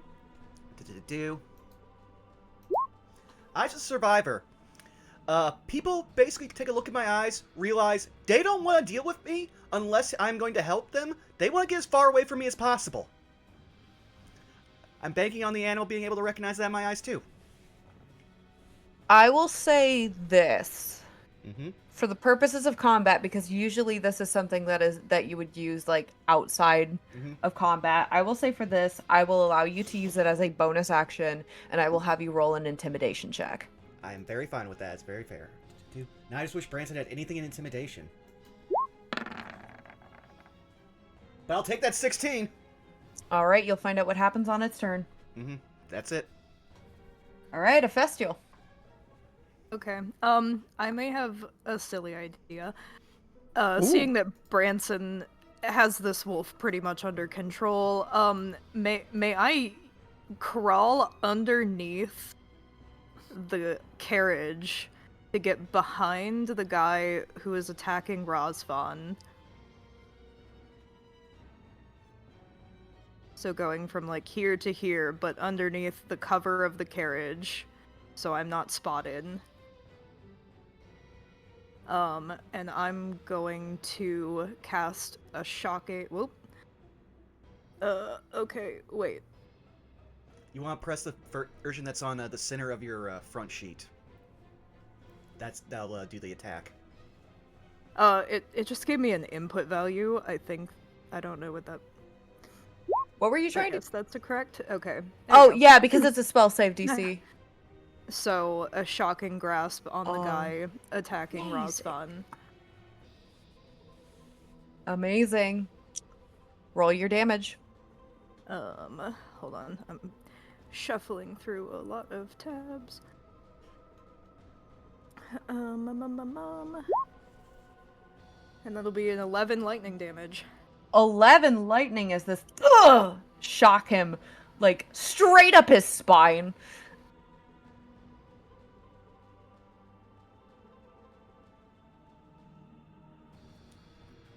Anything else you would like to do in your turn? And I believe that's turn. I don't think I can do anything else.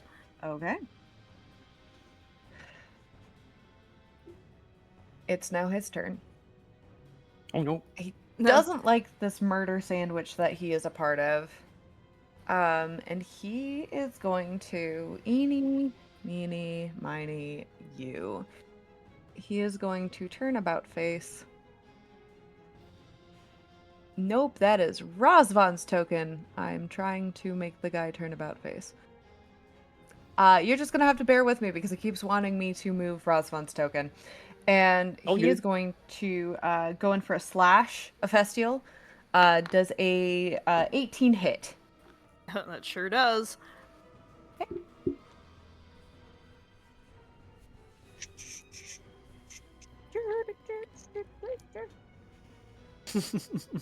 Amazing. So that's gonna be a 9 slashing damage. Youch. And he's gonna go in for that again. That's a 19 to hit, which is a 8 slashing. All right. Well, I pissed him off, so I probably deserve that. And that's his turn, bringing us to Lena. All right. Lena is currently being beset by a very mean dog. She's not going to take that standing down, or standing up rather. She is going to. While one of her arms is being like latched onto by the wolf, she's going to bring up her other arm. And it is going to, like, gain large mass, and she's just gonna, like, bring the fist, like, straight down on it. Heck yeah. As she uses Hammer Fist. Amazing. 17. Alright. Yeah, that'll hit. That'll just be 6, however. Still standing, though. It's not looking great, but it's still up. I am going to... I'm going to Action Surge. Okay. Nice. And I am going to... While the dog is reeling from that hit, there's going to be a pair of claws coming out. One is going to be the second action, and then since I've used it, I can use a bonus action to make another.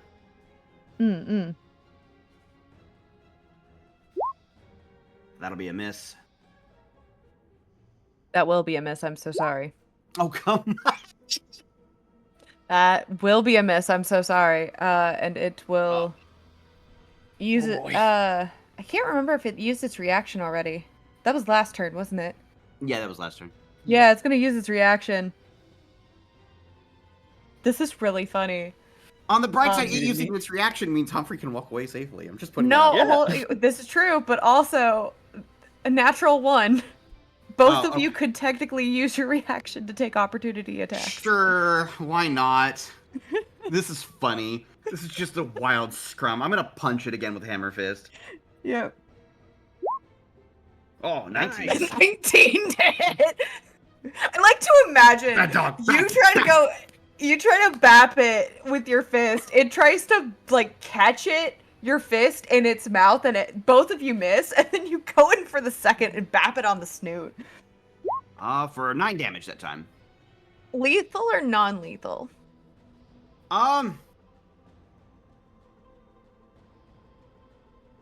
We'll do non-lethal for now. Okay, it's knocked out. You knock out with the non-lethal damage, you knock out the wolf. And she's like, Good job, "Ugh, Selena. okay. Let's she looks behind her at Branson and Lychee right there. You help Rosvan, I'll help them. Okay. And she will begin running over toward by Lychee and Branson with her move, and that'll do it. Alrighty. Making themselves known. You hear a voice call out in a language that you don't understand. Oh. Fionin! And you, Branson, Lena, and Humphrey will all need to make charisma saving throws. Oh. Charisma. That's a 20. Okay. Oh, 16. Okay. 16. Oof. All three of you feel some type of magic hit you, but nothing takes effect. It's like it goes in your ear, rings a little bit, but you somehow manage to hold yourself together and walk it off. And you hear the person yell, "Shit! Get him while you can!" And that's their turn. Humphrey just looks at this guy. It's like, oh, you made a mistake. And Rosvan, you hear a call out, go, "Sounds like we have more company." And he Be is there in a going- minute. He is going to,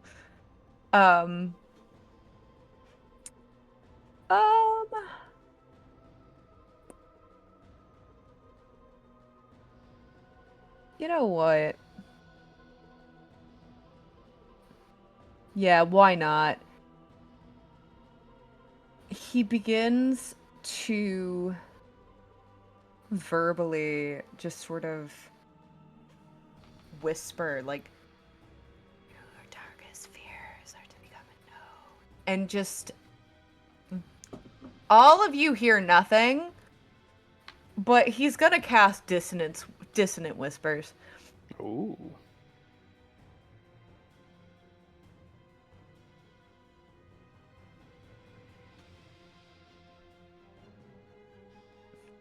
on this dude who's causing them a problem.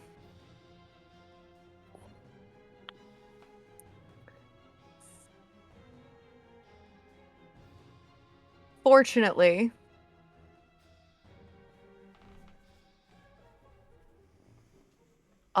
it looks like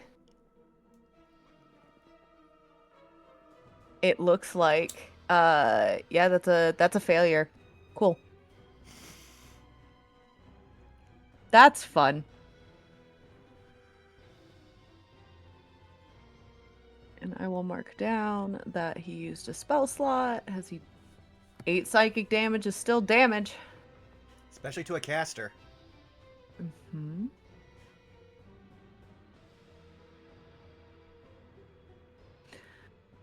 And he is going to look to you, Festial, and go, I know that you can do it. I've seen you do it before. You got this. And he's going to give you Bardic Inspiration. Oh. Yeah. And that's going to be Razvan's turn. He's not going to take that attack of opportunity. That one is Well, actually, down. he doesn't have it. Hmm? The guy got shocked. Oh, you're right. He doesn't. So then we're gonna we're gonna go over here. I've seen cowards fight better than you because I have a mirror. I mean, but that said, unfortunately, I regret to inform you that you do in fact have company, as this one comes out of the mist behind a Festial, and this one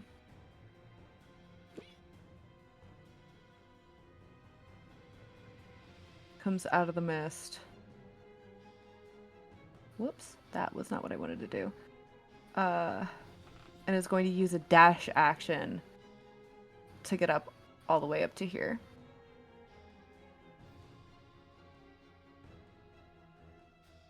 And that's that. This wolf is going to go in and it's going to try to bite Branson. I don't know as that hits though. That's only a 17. It's a 16. I'm only a cleric. Yeah, well. All right. Then that's going to be 6 piercing damage as it goes in for a bite, and now it's going to use its second. And it's going to try and grapple you. Competing athletics. I would have tried to block that, but I used my reaction hitting the other dog. Yes, you did. All right. Only 11. It succeeds. It now has a grapple on you, and it takes an additional 3 piercing damage on you. Branson's looking pretty bad. And now, because it didn't do this last turn, you watch as the ox rears itself and it starts pulling and yanking on its reins. Oh no. You hear as there is a creaking sound in the wood. And Lychee, kind of looking back and forth between the ox and the wolf, is like, I don't care if it goes at me, I gotta try to calm it down. And it's gonna take. I'm wondering how it can, since it's grappling me and he can only grapple in one way. He's gonna. No, it's sorry, I was misspeaking. He's gonna take his turn and he's gonna try to take care of the ox. Mm-hmm. You see as he pulls on the reins, but the ox continues to tug. Huh? No, sorry, just saying that technically the wolf has a chance to get an opportunity attack. It's not going to take it. Oh, nice. It's grappling. It's currently yanking on Branson and it's trying to rip Branson's arm off. So it's not going to take its opportunity attack, but Lychee is going to try to calm the ox down, trying to at first get a grip on the reins, and you watch as the ox just continues to lunge and tug like it wants to break free, and that is top of the turn order. Humphrey. Alrighty. Yeah, Humphrey looked at the situation, not liking at all how it's turning out, and really worried about the physical condition. But on a quick assessment, it's like, we have a caster. Those are a problem. So, question, out of this patch here, how much is difficult terrain? Just where the vines are. So, because difficult terrain, it takes double movement. Mhm. If I were to move, come on, there's the measurements. If I were to move this distance, Mhm. That would be 5, 15, 25, 30. perfect. That's all my movement. Okay. Yeah, you see, Humphrey just bounces his way here, looks at the guy, rapier in a hand, dagger on the other, the two tentacles standing up. Humphrey may be small, but he looks up at the guy and says, "You made a terrible mistake," and goes for a slap with the astral arm. Okay. Hiya. 15, 15 hits. and that is for 5 force. Okay. 5 force. And It- I am using where is it? My bonus action and a key point for good old flurry of blows. Okay. Flurry of blows. So 2 more slaps. Number 2 1. more slaps. Wait, no, that is. What did I roll there? Sorry, that's not. You're the good. Thing. You're good. Yeah, that was the. Now it is. Oh, that's a 1. It pulls out a rapier. Oh no. Does a 17 hit. Meets. So yes. 4 piercing. Damage is damage. So Damage ouch. is damage, but 4 piercing. And for my second, because Flurry's Blow, I have 2 slaps. So another one, 13. I assume it doesn't hit. A 13 does not hit. I'm so sorry. No, you're perfectly fine. Yeah. And that would be my entire turn. That will be your entire turn. Okay. Actually, no, I will do just one more thing. Okay. Since I still have some movement left because Monk just want to put myself here to Sure. getting the. I am small size, so I doubt I'm doing any logging of like line of sight, but just annoying. Sure, absolutely. Lena and Branson, you watch as an arrow collides into the ground in front of the ox one more time, and then another arrow flies and actually hits Lychee square in the shoulder. Oh boy. Ooh. Branson, it is now your turn with the Festial on deck. I have one quick question. Given, am I able to see the person also harrying a Festial? Yes, it's a little difficult. Well, I would not say see because it's out of line of sight, but you can hear him. You've been able to hear him happening. Would I be able to see, like, say, his shoes under there? Kind of, just any slight visual. It's really difficult. I'm gonna say that he has total cover, Then but sorry, you I can can't help. hear him. Unfortunately, I can't help a Festial then, but I can deal with the 3 active things that can be seen. So, got to get my sheet back up, and you need to get ready to do some saves as boo boo boo. Where are you? Branson is just thoroughly fucking pissed, screams into the sky, and lightning comes down to answer it, as they all need to make a DC 14 Wisdom save. Is it just the one wolf, or what are we hitting? I can hit both the wolves in front of me and our caster friend. Okay. Because I can hit to my Wisdom modifier. That's why I was asking about the one with Festial. Fair enough. All 3 fail. Okay, so they now all take 6 lightning damage. Well, force damage. And have disadvantage on attacks against anything other than me. Well, I regret to inform you, that lightning is a little lethal. So that one, you, as lightning pierces it, it's like it goes straight, unless you want to flavor it a different way.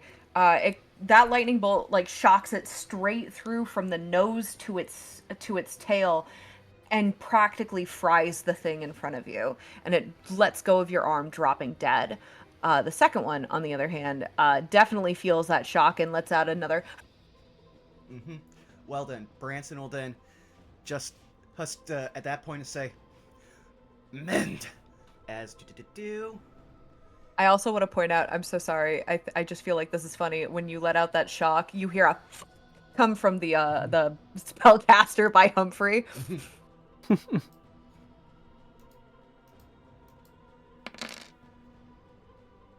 Healing Yeah. word. Yeah. So Branson moves up, gets between this wolf, and is mad dogging it, basically like, "Do you want to go?"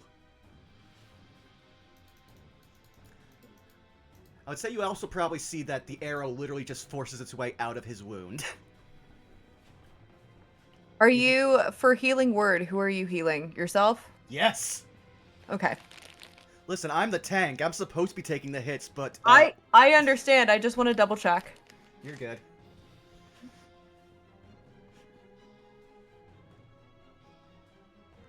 Anything else you would like to do on your turn? Everything I can. Ephestial. So I'm gonna start by getting away from this guy. So, whoops. He does not kill me. So I'm gonna come here in front of the ox. Is it okay that he takes an attack of opportunity on you? Do I have a choice? I mean, if you're gonna move, he's gonna do it. Yep, I just want to make sure. there's- Okay. Alright. You could sacrifice an action, not tend to the ox, and do disengage and not take damage. That is an option. True. What? How does that work? So if you use an action to disengage, you are using your not your bonus action, but your action to remove yourself from the person you are in combat with, making it so that when you use your movement, you do not provoke attacks of opportunity. Yes. Okay, I will do then that. then he is not going to attack you. You Okay. disengage. I have to do some rethinking though, because that changes my plan. I mean, you could just However- move, and he takes the attack. I really honestly- don't want to risk dying, so I'm Yeah, not avoiding gonna the- do that. Avoiding that murder sandwich, great idea. Like fully supported by me. Okay, so I have no action, but cantrips are bonus actions, aren't they? If it says it's a bonus action, you would Yeah, have it's to just- check the cantrip. But if it Yeah, is it if it is a says- bonus action, then yes, you can use it. It's Yikes. you will see the casting time there for both cantrips and spells. Okay. Shit. I don't think I can do anything else then. Crying is a free action. Yeah. Crying is a free action. We'll save the crying for after we're not dead. So I guess I'm just gonna take cover right here. And that's turn. Okie dokie. I'm too busy to brood. Let's see here. Okay. So, next up is yes. He is going to. Oh, that's Vern. Vern's been here the whole time. I grabbed the wrong token. He's gonna Yeah, use he's his been sitting up there. movement, gonna dash, and is gonna get him here. But that is all he can do on his turn. Bringing us to Lena. All right.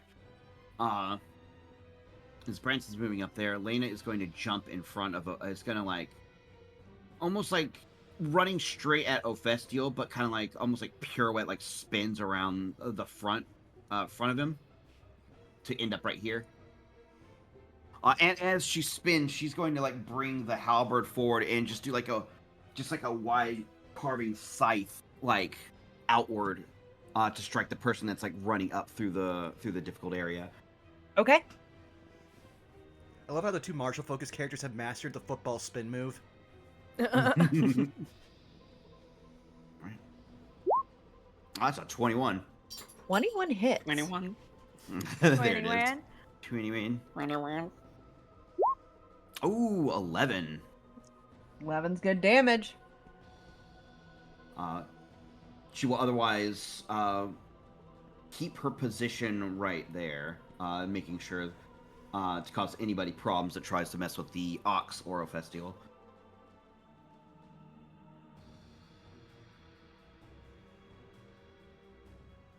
Is there anything else you would like to do? That will do it for my turn for the moment. You hear the caster peep around Humphrey and go, seeming like in thought, like contemplating what exactly it is that they're going to do, like in real time. And they immediately go, "This is looking bad. They've killed 2 of the wolves already. We should retreat." And they are going to boop, boop, boop, boop, boop, boop, boop, boop. Disengage. But then they are going to double checking a thing. Let me also double check a thing. Yeah, go for it. You watch as they kind of press 2 fingers to their forehead, and Humphrey, that slash that you see, that you gave them, or you hit them. Sorry, the giant Yeah, I fuck slapped them off around. bruise, the giant fuck off bruise that you just gave them, slowly on their arm, slowly starts to heal. I would also get a saving throw at the start of their turn so they don't have disadvantage on attacks against things other than me. Yeah, that's a fail. Lovely. But then Razvan is going to, seeing this guy appear, is going to look at the guy and say, "You hear that? Even your companion thinks that you should run." And vicious mockery.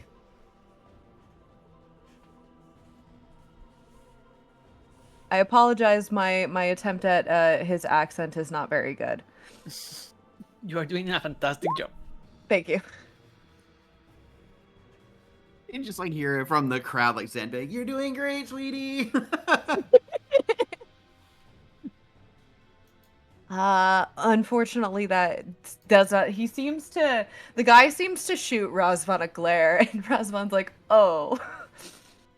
That's Razvan's turn, as he's not going to move. This wolf is going to realign itself, and it is going to attack Branson, with 2 misses, actually. As it snarls and it tries to bite at your arms. You've seen enough wolves in your day, Branson, and you're just tired of this. And it does succeed on its save. Oh, that's fine. Bringing us to last but certainly not least, the ox is going to try once again and to pull on the reins, and you all collectively start to hear the wood splintering of the cart. Lychee is just like, "Whoa, man, come on, calm down. We got this, and it's just like trying to pet and like pull on the reins. And he's trying his best. He sure is absolutely trying his best to get this ox calmed down. Top of the turn order, Humphrey. Alrighty.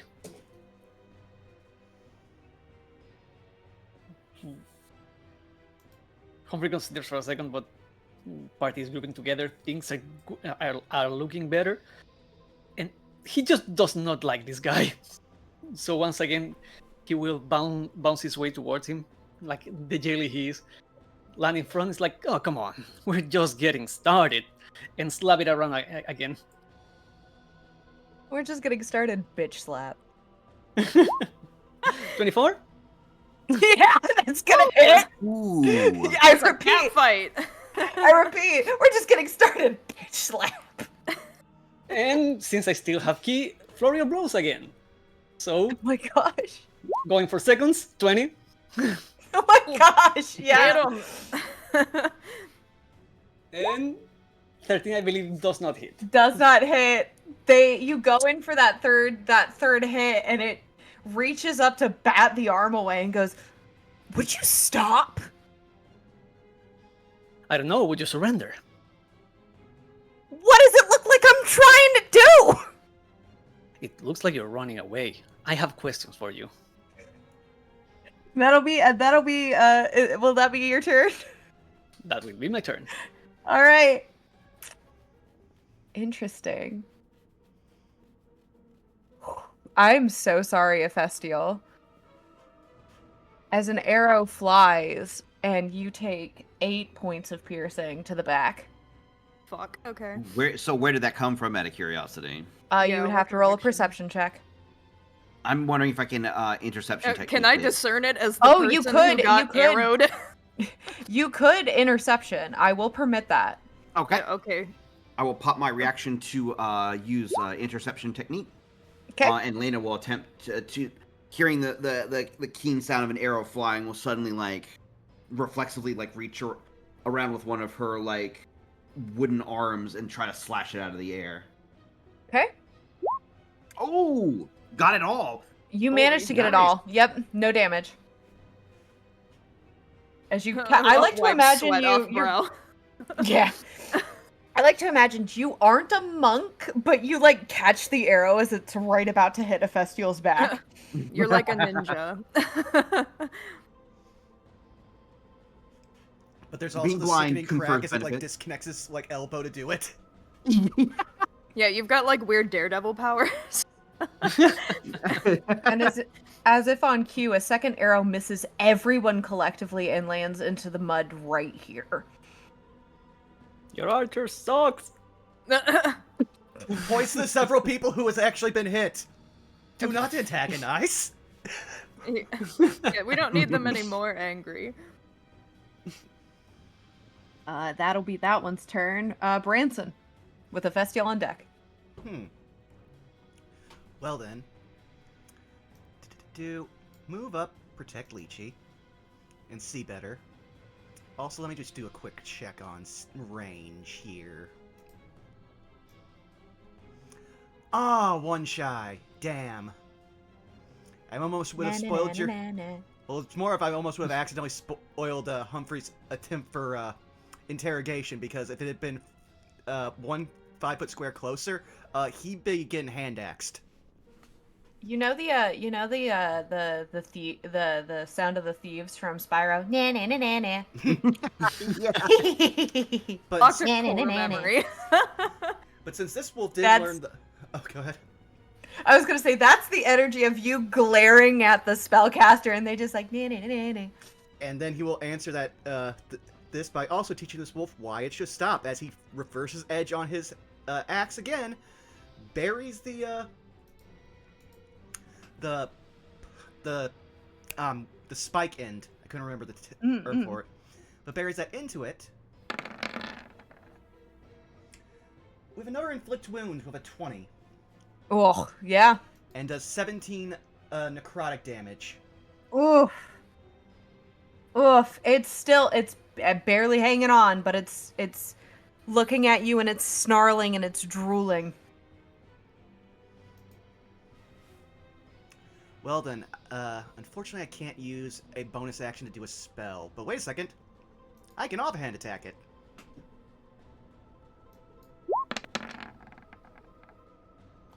For another 4 slashing. How do you want to kill this thing? Literally right into the top of its head. Unceremonious, just watch it drop, turn, look at the bard. Well, actually, he's mad. I'm used to 1 square, 1. Okay, so that's difficult terrain. I'll get that. Okay. And also, let me get on to the actual select my token. And he is glaring up at this tree.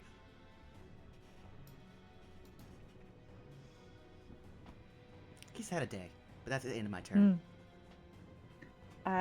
Ephestial. Okay. First things first, I am going to cast and oh, there we go. I'm going to not die. I'm casting Cure Wounds on myself. Let's go.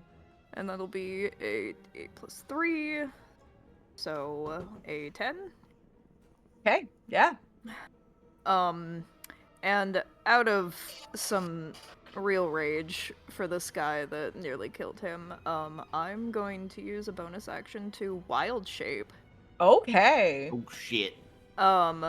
So as he locks eyes, still hiding behind Lena, mind you, but like locks eyes with this guy who seems to be out for him, he's going to morph, multiplying in size, growing large antlers and hooves, as he turns into a large elk.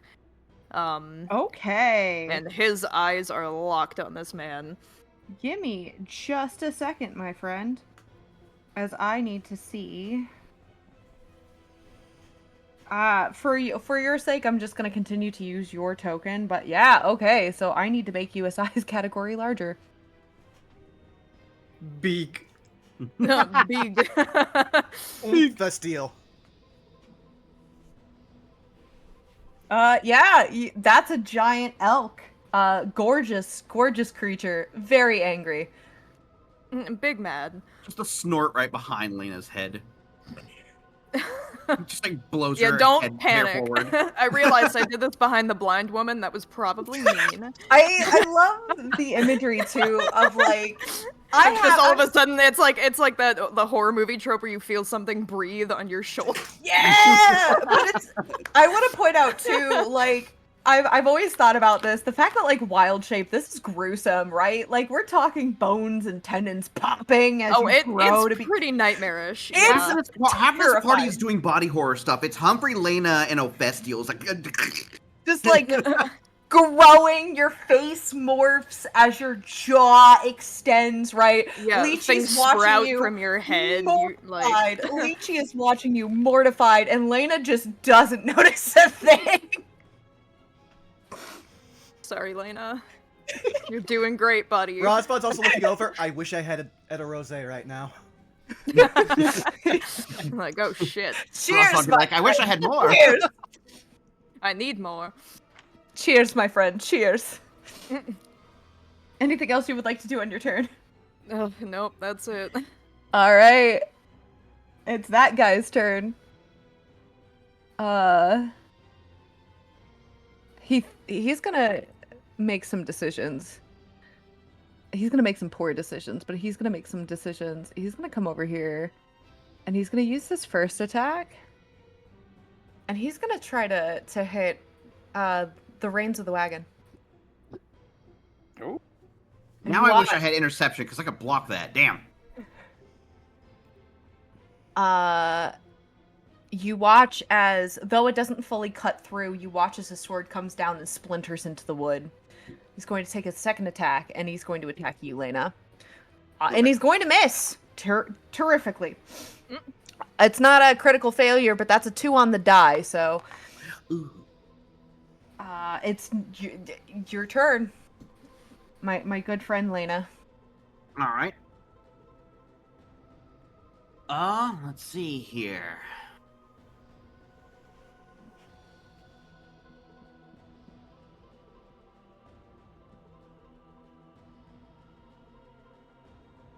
Let me double check something real quick.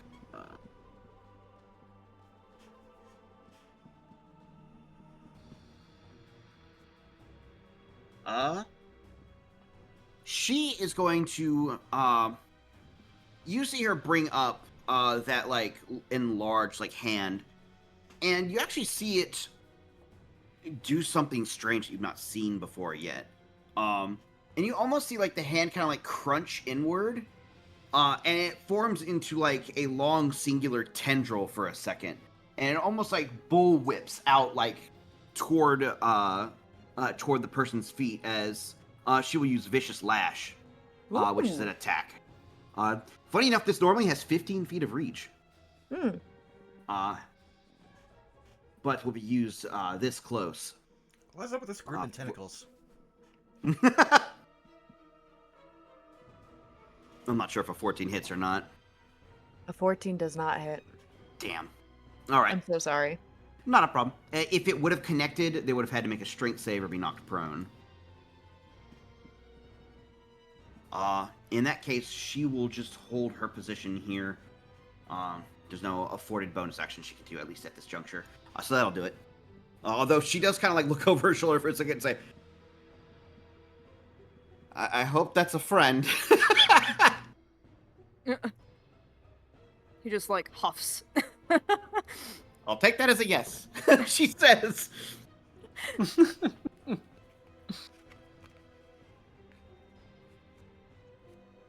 Okay. Humphrey, you watch as the person in front of you looks at you, and you expect to see fear. But instead, what you see is them reach into their pocket, pull out what appears to almost be like like a handful of glitter and a feather that they puff into the like blow on and puff into the air, and with a bit of a flourish in their hand, they look to you and say, "Isn't life just grand? Doesn't it just tickle your fancy?" And I need you to make me a wisdom saving throw, Humphrey. Will do. 13 doesn't make it. I wonder what it sounds like for a blob of goo and ooze to burst into hilarious fits of laughter. The exact sound Flubber have you- makes. I do have inspiration. I want to try again. Okay. So burning that point. Roll it back. Yeah. Man, Today roll I- 20's like, I gave you the number Why are you trying? already. As you burst Alrighty. into fits of hilarious laughter. And with that, with the fact that you are now prone and incapacitated, it's going to run away. He's going to stand right there. Right just within range. And that's gonna be their turn. Alrighty. Frozvon, not very appreciative of this person, is going to take it upon himself to assist in the murder sandwich, and is going to, Stibbity rapier. stabbity. Alrighty. Let me rapier. Roll 20. Let me rapier. Let me rapier. Please. Please. Please. Please. No stabby stab for you.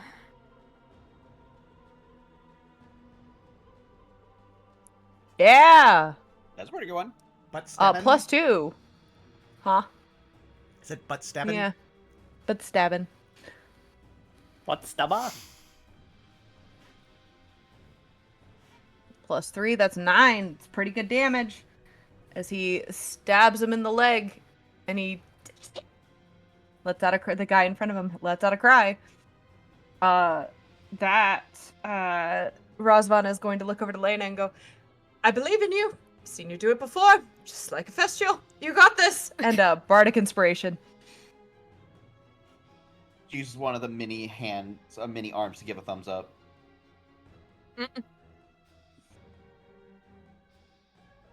And that is his turn. There is no wolves are left. The ox is very frightened and very scared and very upset. Oh! You listen as the wood splinters and breaks. I don't think this is going to be very interesting. I would like you to bear with me.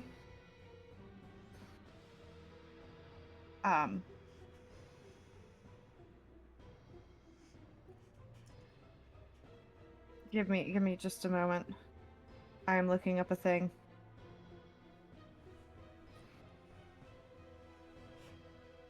I don't think it can. Can it?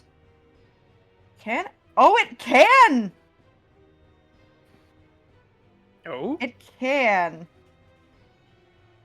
But not on this turn. Mr. Oh! Ox has chosen violence. Wait, no, it can. It can. It's gonna try to buck and get Lychee and or a Festial out of the way. Let me check. Yeah, it's gonna be a Festial. That is a miss. Thank goodness. Okay. That does total of 8 to hit. Yeah, that's a no. But the Ox is loose. And Lychee lets out a deep exhale through his nose and is going to once again try at animal handling. Come on, buddy. Come on. We got this. And top of the turn order, Humphrey. You are laughing. righty. I believe... I need to double check. I'm so sorry. It's at the end of my turn. It is? Okay. It's not at the beginning. Each time I take damage, and at the end of each of my turns. Okay. If I do take damage, it's with advantage. But I have not taken damage, and so my turn basically ends, and all I can do is try to get a hold of myself and Yep, run so another wisdom save. 8. I'm so sorry. You are still laughing. Yep. He's just like, you know how you usually when you're laughing so much it hurts when you keel over and grab your stomach. For a thing with no final shape, Humphrey is just folding onto himself and morphing around. That is horrific Yeah. to think about. Yep. And with that, ooh, those are both misses. As Branson, you watch 2 more arrows aim and fly towards a Festial, and both of them hit the dirt in front of a Festial. There's a nice array of just missed arrows in the mud right in that area. Yeah. Did I get a chance to see a general direction? Any more clues that might give advantage It's on the perception? same without a perception check. It's the same direction as before. All right, then. Then I know what I'm doing on my turn. It is your turn. Yep. 1, 2, 3, 4, 5, 6. Branson is kind of ignoring the rest of the world. Blood is pumping in his ears. He's been shot multiple times today. He's very angry. He'll notice what's happening to Humphrey. Look up at this guy.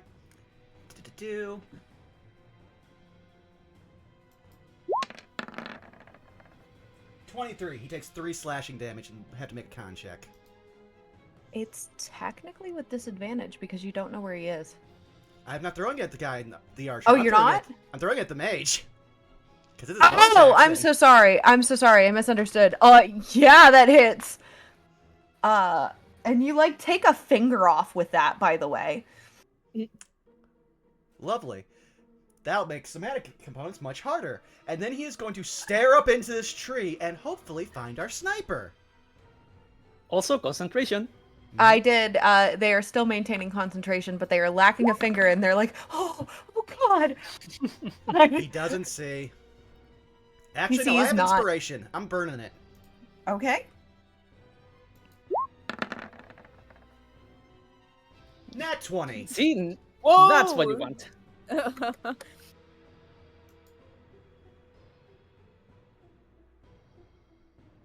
You see all. Branson just points up there, one finger, eyes blazing, and just goes, you. And next turn, that guy's going to learn about a lot of lightning. Okay. But yeah, that's all I can do. Festial, it's your turn. You are an elk. I sure am. Okay. I'm gonna further sandwich this guy right here. And I'm going for a big ol' antler swing. Let's go. Let's go. How do I roll damage on this thing? So Roll. This isn't an attack roll, right? I believe so. Go ahead and roll. It's a. You said you're doing a ram attack. Yeah. That's a D20 plus 5. Okay. that's 5d20. Wait. My bad. Incredible. Well, I got the funny number. 15 plus Okay. 5, so It'll dirty be a 20. So that'll be a 1d6 plus 3 bludgeoning damage as you hit. D6 plus 3. 7. I have to ask. Lethal or non-lethal? Mm. As much as he's pissed, it would go against his code of conduct. So it will be non-lethal. This man is knocked out.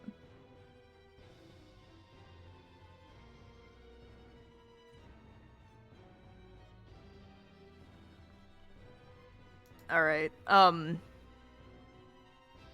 guess I still have some movement left. I'm gonna resume my stance up here, as I guess a guard, Mm-hmm.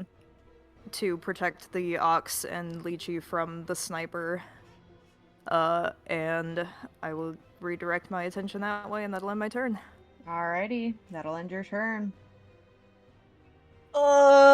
Bandit 2's knocked out. Lena. All right. So the ox is broken free. Yes. Was Lychee successful in trying to calm the ox any? Free insight check. Okay.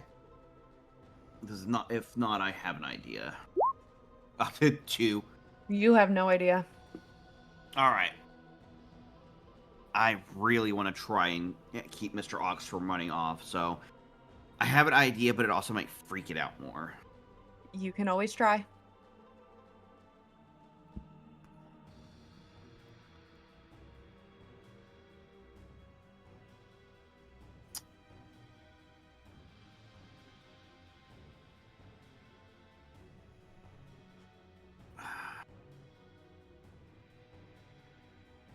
I'm actually not gonna do that. I'm gonna try and cause that'll probably freak it out further. I'm gonna try an animal handling check myself.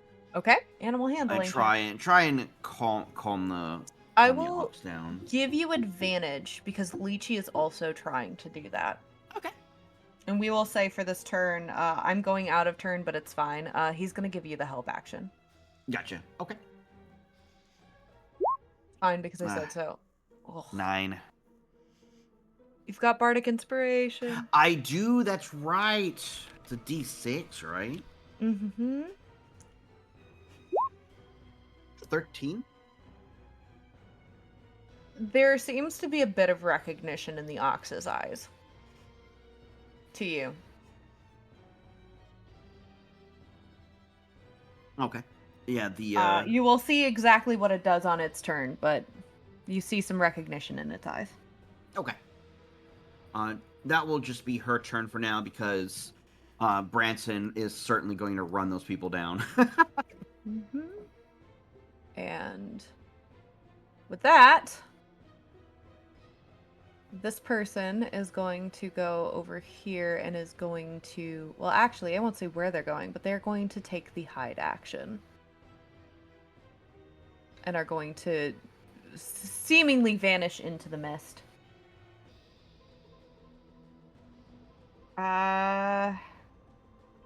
Razvan is going to look to Lena. How are you looking? Damage wise, probably a nick or 2, but otherwise she's doing pretty well. Okay.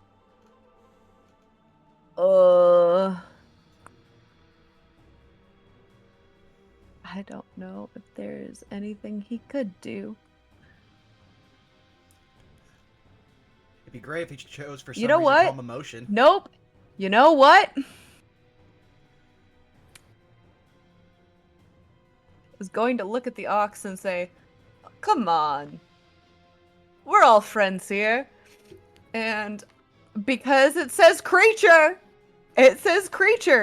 he's gonna try, and he is going to try and cast friends on the ox. Of course he has that.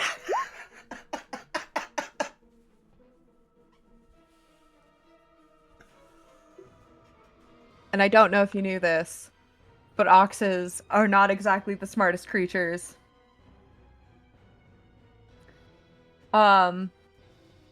However,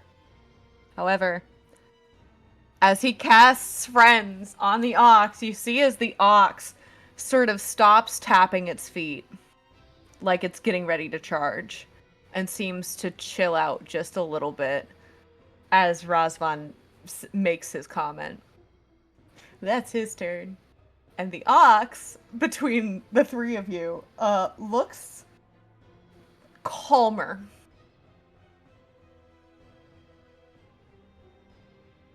Looks calmer. Top of the turn order. Humphrey, charisma save. Charisma? Or wisdom, I'm sorry. Wisdom save. Oh, yeah. Yeah. Sorry, wrong spell. Was staring at the wrong thing. I'm Yeah. so sorry. I got nothing for my turn, so ending the turn in 12. I assume that doesn't do it. I'm so sorry. I don't know why this keeps happening where the dice keep saying that you're not allowed to do things, dude. I told you, if something can take my turn away, it will do it. It always happens to me.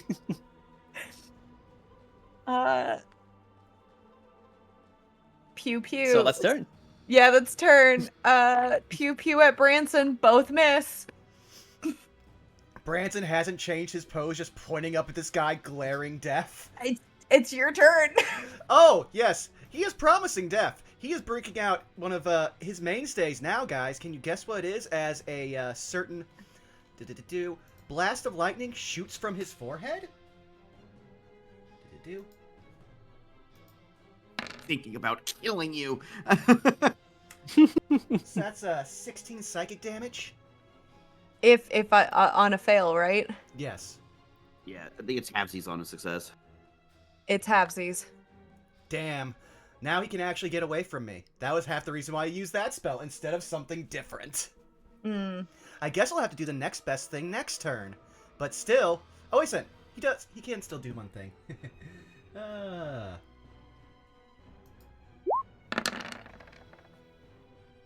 18. Can't half That this. hits. That's That hits. five more damage as he buries a hand axe in this guy's chest. Oh. Yeah. Yeah, that's bad. Anything else you'd like to do in your turn? No, I think I've actually returned all the damage he ever did to me. And now I'm going to give him back the interest next turn. Alright. Mhm. Festial, you're an elk. Is that guy in the tree the only guy left on the map? I think That so. you know of, you would have to roll a perception check to see if you can find the spellcaster. Ooh, Oh my god, you had okay. the chance to do the funniest thing in the world.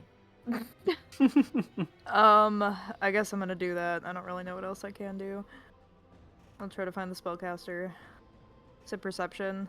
Yep, it's a perception with a +0 because you have elk stats.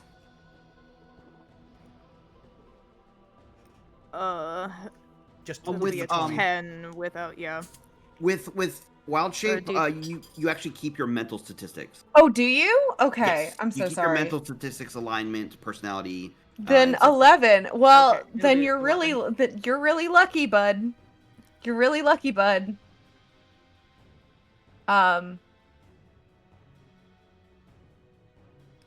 Because you were able to spot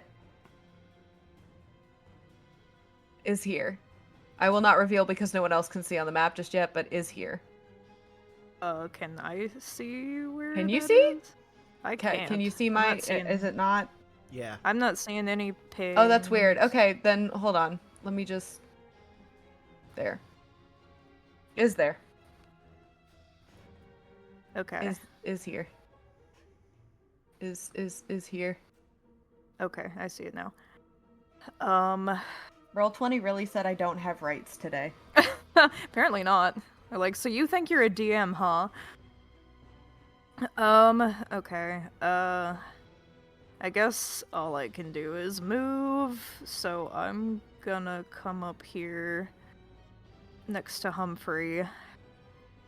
Am I close could- enough to, like, You could back him interact? if you wanted. Yeah, I was gonna Yeah. say, if I'm close enough to interact with him, I'm gonna nose bap him and point as much as I can non-verbally in the direction of the I have a spellcaster. question for you. Okay. Do you want to non-lethally call this a charge? No, wait, I'm sorry, it's knocked prone. Or no, it would just be a ram then. I'm looking at elk stats. I'm gonna say not a weapon, an actual proper like weapon attack, but go ahead and roll me an attack roll. How do? D20, then D20. add 5. Okay. 19. Okay. Humphrey, I will allow you to have advantage on your next save. Alrighty. So on my next one, I don't get to do one now. Yep. Because Oh, I take damage. If I No, take do damage, I one get... now. Do one now. Yes, do one now. Yeah, because but you if get I take advantage. damage, it is at the end of my turn, and when I get damage, and when I get damage, it's always with advantage. I misspoke. Yes, yes, that's what I meant, and you get advantage. Alrighty. Let me see. How much damage do I take though? 1d6 plus 3. Oh. Alrighty. A festial. Sorry, I Well- zoned out. What? You're good. 1d6 plus 3.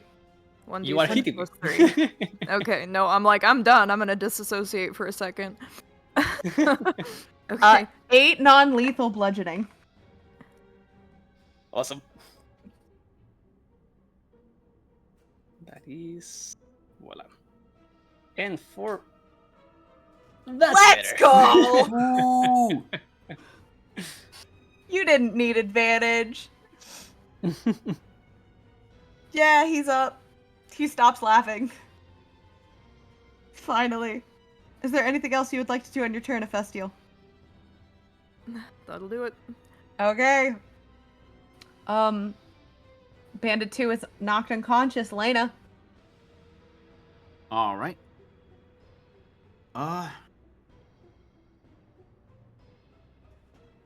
Lena will, as the party is currently rounding out the last bit of the enemies, just in case someone decides to come out of the woodwork, because the rest of the party's moving forward, she's going to stick close to Razvan and Lychee, and she's going to look over at Lychee and say, "Is there anything I can help with in fixing up the snapped harnessing?"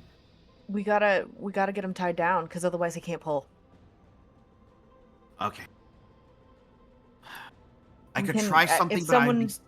Oh, go ahead. You go ahead. Sorry. No, you first. Real quick. I have an idea, but I'm worried magic might spook them.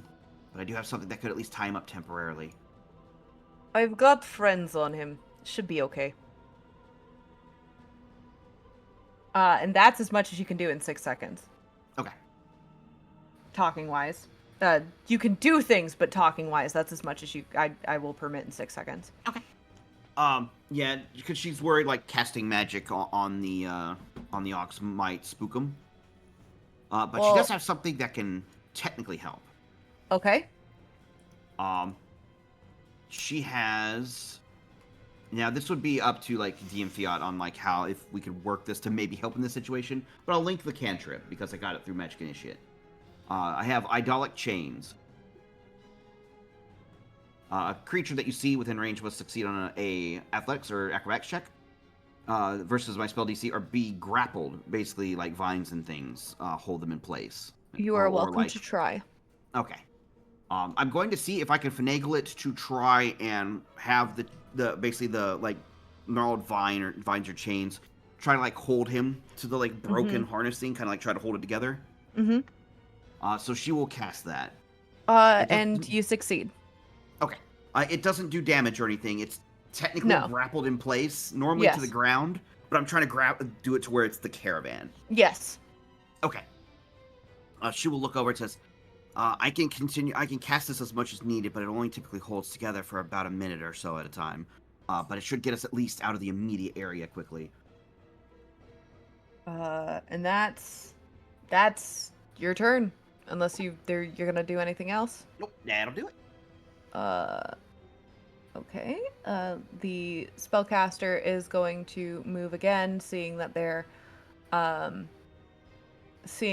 spell broke, and is going to continue to hide. Razvan is going to just continue to give Lychee the help action as we try to calm the ox down. And that'll be them. Humphrey. Alrighty.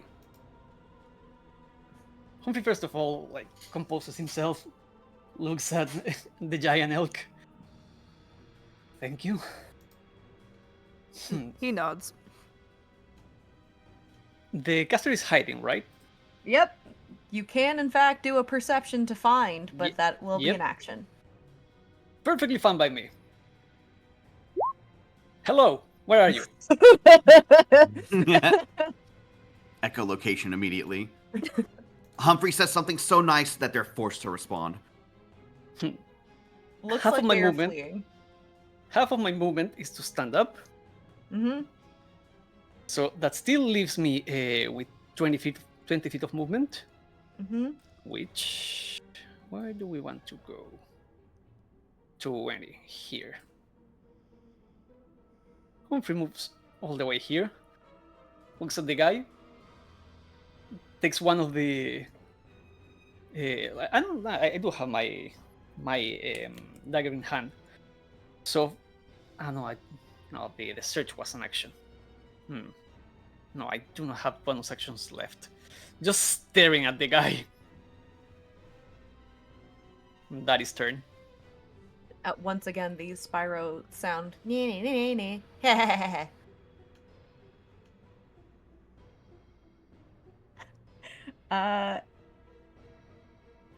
This person is going to. They're going to move a little bit in the tree. They're going to readjust their positioning so that they can get a better view, and also I'm saying, by the way, that they are partial cover at this point, Branson. Okay. They are oof. So I assume that's disadvantage to hit. Yes, but they also have disadvantage as well. But even with disadvantage, that's going to be a 19 to hit. Go ahead. There's a reason they're doing this, and that's because of other rules. Oh boy. 14 total damage on the first hit. As an arrow goes straight into your arm. That is a natural one on the second one, so that does not hit. Will I be able to use And my now- reaction? You are able to use your reaction. That's a 21 to hit.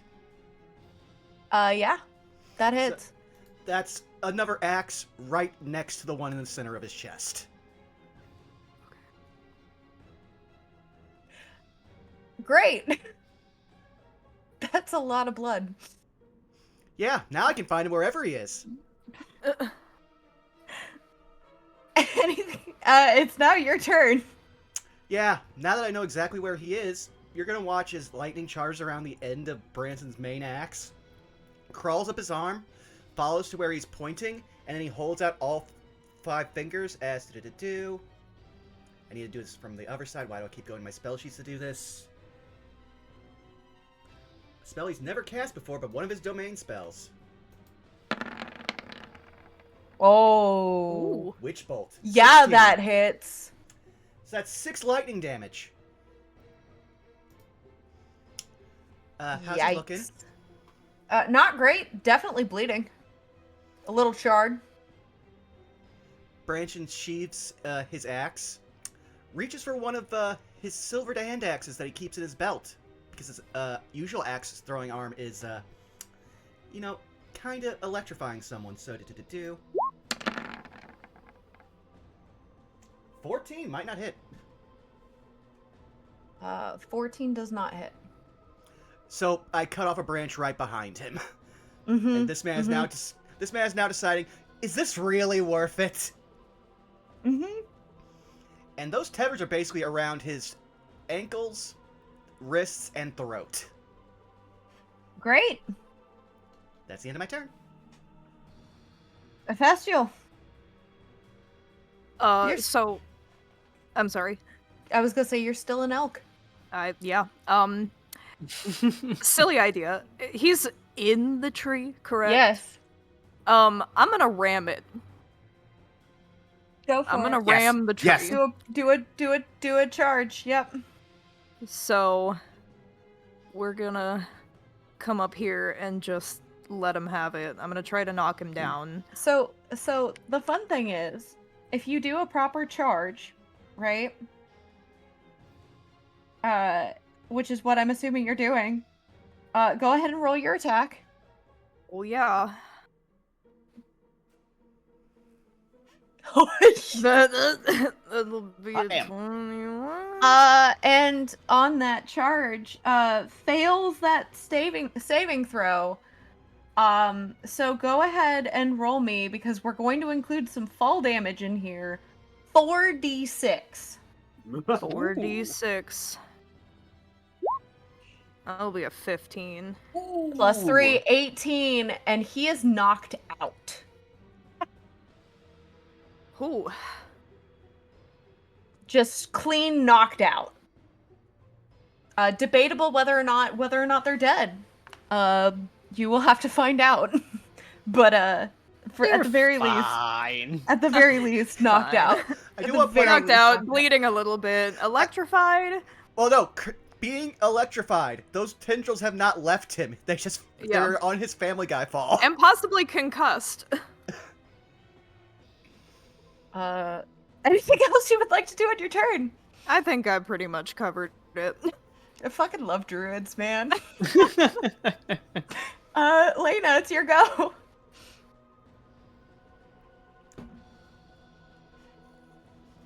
Oh. All right, Lena would, I guess, make sure that like the vines are holding taut, and honestly would just like hold position here. Okay. The group is far enough ahead and is routing them really good, but she doesn't want to leave Lychee alone. Sure. So she's gonna move to the side a little bit right here and just keep a good eye out just in case. Sure. Absolutely. And do you want to... Hypothetical, do you want to hold an action at all? Yeah, if something lashes out at the ox or Lychee, will that's in range, we'll attack them. Mhm. Amazing. Bandit 3 has been spotted, and actually, I have a very real question for you, Humphrey. Are you going to continue to pursue? Humphrey Because- looks dead set on the guy. So the This reason is I personal ask, now. the reason I ask is because they're gonna take the dash action, and that's gonna take them off map. I figured. Humphrey can still catch them with the use. Yeah, so it just means that we're just gonna have to low-key kind of theater of the mind it for a minute. They're gonna take their 30 feet and they're gonna run. And they're gonna dash action because they've been spotted, and they have one big fear. I'm posting Humphrey in the call chat. Fucking Oscar Pratt.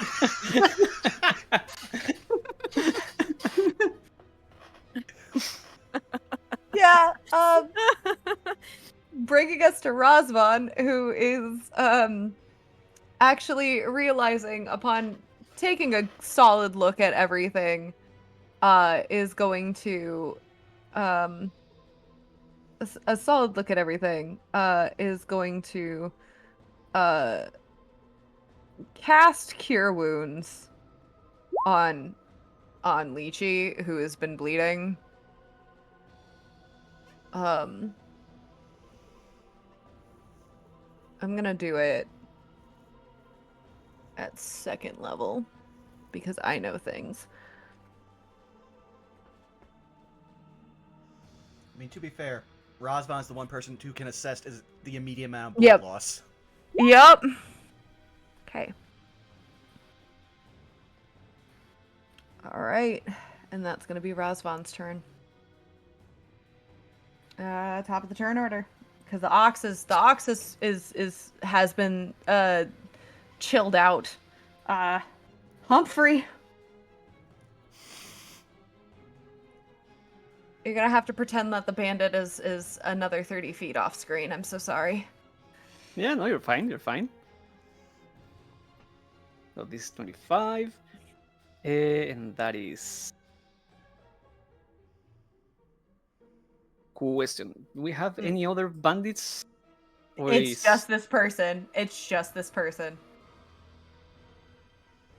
Everybody else has either been killed or knocked Yeah. out.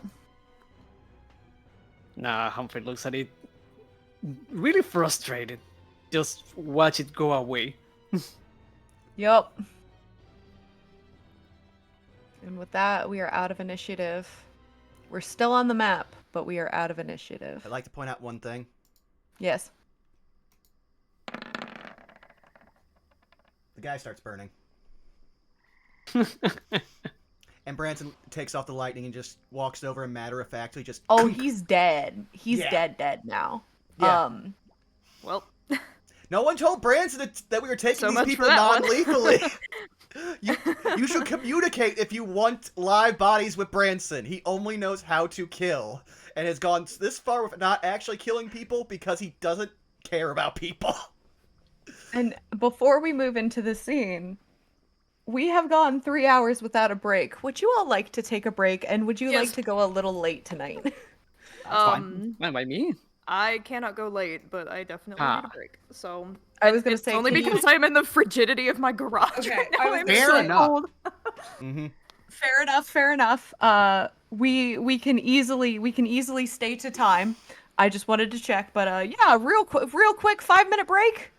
Sounds good to good. me. Sure. I'll Yep. I'll Okay. step away too because it's only Depending. going to be a short break. Okay.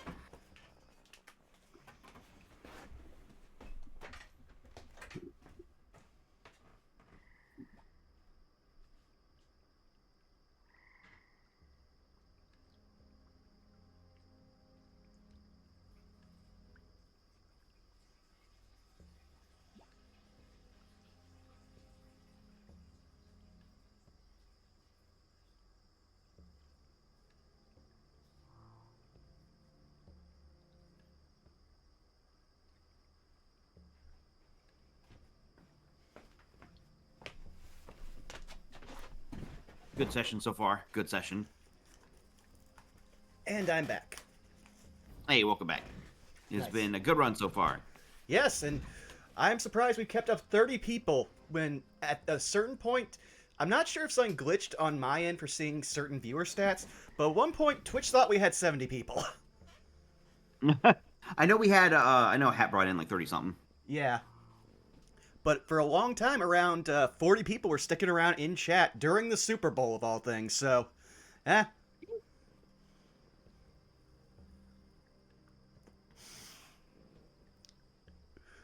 But that was fun. Ugh, I'm glad that the person that Branson has to heal the most is just himself. But also, Branson, gonna be eepy. He ain't got about no spells left.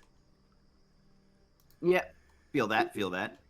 I'm A returned. lot of welcome back. A lot of silly exchanges on my part in combat, but came out relatively unscathed. I took one hit, and they got in a fist fight with a dog. Like there was like a dust cloud and everything. It was very funny. I had to teach dogs. You can run. You can run. They chose not to, and they learned what happens. Briefly. I mean, one of them run. I mean, that one wasn't being taught by Branson, though. But then again, Branson, as you see, is not great with animals, not great with people, not great. That said, if we put out that guy's body, we might at least get the remainder of all of his arrows. Not sure if anyone can use a bow. Did any of the individuals get away? Like One I did. think we got one did. One Okay. did, but one is you don't need a medicine check to know that the ranger is dead, but the fighter is knocked out. Right, because they fell. Yeah. One of So- the doggies is alive too.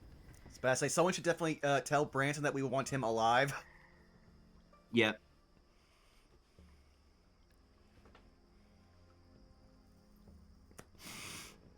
I also love that once he gets out of his battle disassociation, he's gonna be like, "What are you, giant deer?"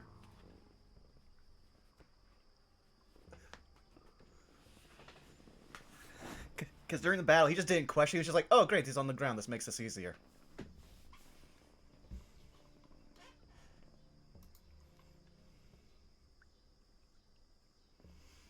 I also like the episode title suggestion.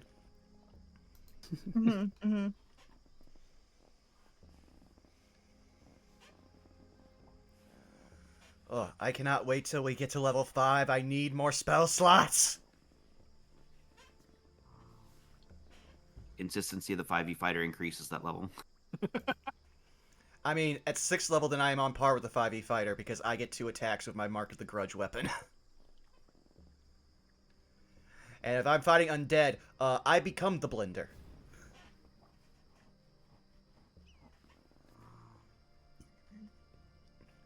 Also, I was super happy to finally have a chance to cast Inflict Wounds. Yeah. That was fun. That was a lot of fun. Oh, I'm so glad both of those hit because those were expensive casts.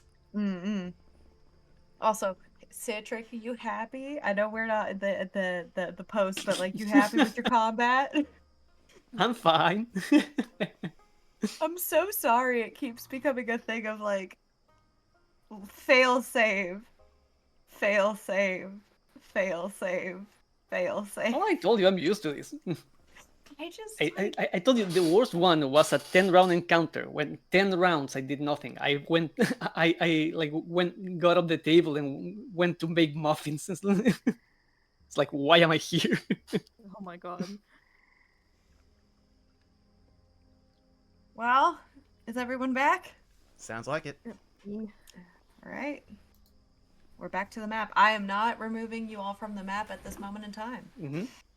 But combat is over. Initiative is over. You have one guy dead on the ground. You have one guy unconscious. You have 2 wolves dead on the ground, and you have 1 unconscious.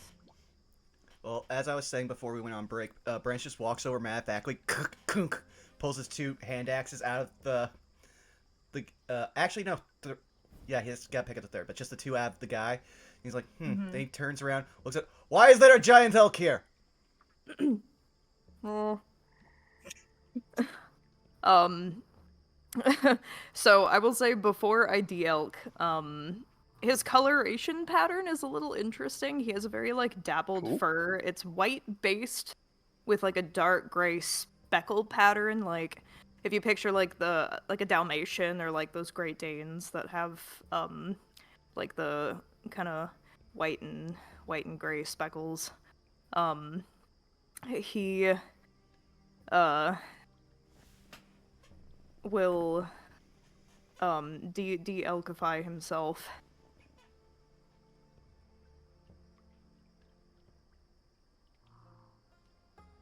Feeling a little battle worn. He's definitely not used to fighting like this. But seeing that everyone's okay, he'll return back to his normal shape. Oh, You are right, through Normal it. shape.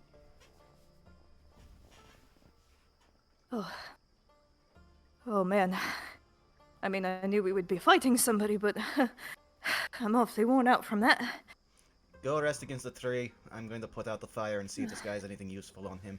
As you just watch, he just holds out like his hand charged with electricity, and the fire just kind of flows into it as he uses thaumaturgy to put out the fire. Good. And the fire goes out. He will investigate the body to find out what he can loot off of it. Humphrey will walk back, like looking at the scene. Quick question: down here, is that a wolf? Where? Yeah, we forgot about that wolf. It was the one that was going up behind Ophestiel. Yeah. Oh, no. Whoopsies. I'm playing it off as this wolf could not see people and has And then just hightailed it and ran. Yeah, we totally forgot the wolf was there. Here's a flavor. That wolf actually knows the smell of ozone and was like, nope. Yep. No, that we're listen, my mistake. I lost track of it. It's fine. It ran off. I just noticed it because I was looking at the map and it's like, wait, Yeah, I've is been that a on the wolf? upper half of the map the whole time. Vern spooked it away. Just whoo. Yeah, Vern. There was a little private battle that no one saw, but like Vern comes out victorious. No, It's a glorious battle. It was Vern Iggy won. versus Pet Shop. Yeah. No, it's like JoJo wolf- Part 3, where like the dog's Pet spacing Shop. on the name. Yeah, Pet Shop yeah, and Iggy. Iggy versus Pet Shop. Iggy. I want to believe the wolf didn't have any name. It was like just watch the fights. Like I'm not getting paid for Like, this. Yeah, Not paid enough for this shit. Yeah, pretty much. I don't get overtime. Dude, this is You retail. had made the joke of like, what if the ox is just a druid? What if the wolf is just a druid? You know what? No, I'm gonna wild shape over here. Goodbye. But no, there are no more enemies. I'm so sorry.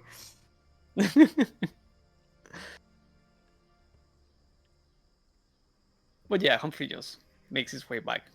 It's everyone okay? All good here.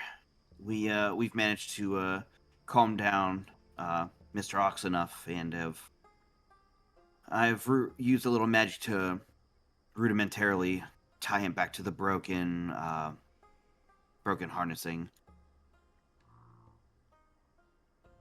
You do see that Lychee is like trying to step over the unconscious body carefully to try to readjust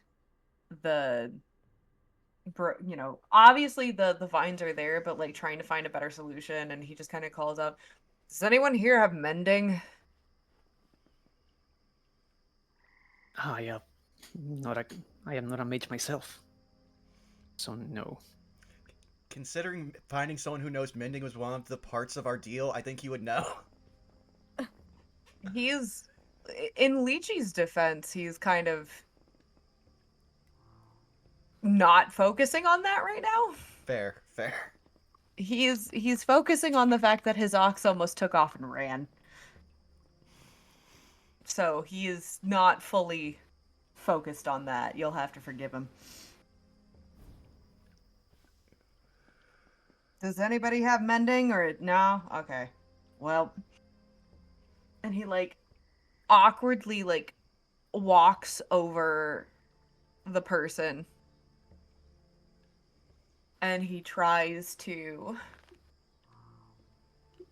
Okay, not too shabby. He does a decent job fixing, like, utilizing the vines and the rope, refixing the reins to the cart. It's a little lopsided, but he's like...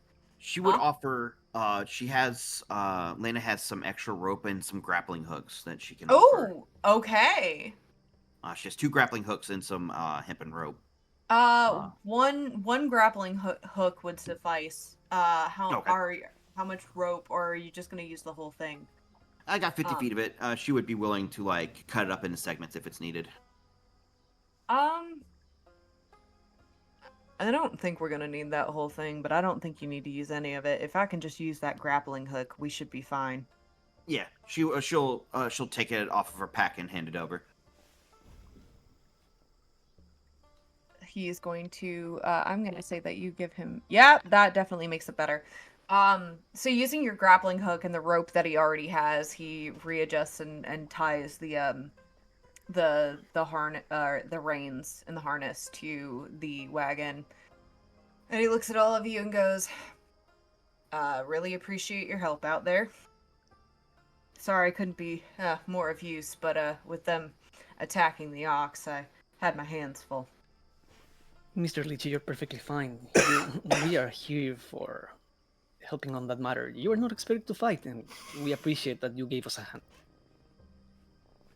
Did what I could, but I certainly appreciate all of your help collectively.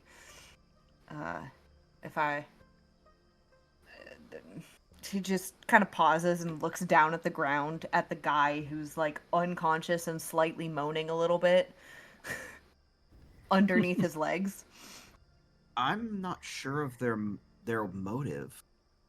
They're call me a little suspicious, but Mr. Ox is the size of a small shed, and she will gesture to like 6 or 7 arrows that missed and hit around like where its feet, and it's like, I don't think they wanted to kill the ox. No, I think they were trying to spook it. I think they were trying to disable us. I think what they were trying to do was get the ox to run, planting us in place. Really quickly, Branson, you said you wanted to do investigation. Roll me some investigation. Okay, just basically trying to find anything useful besides the weapons, which he's already set off to the side with however many arrows are left in their quiver.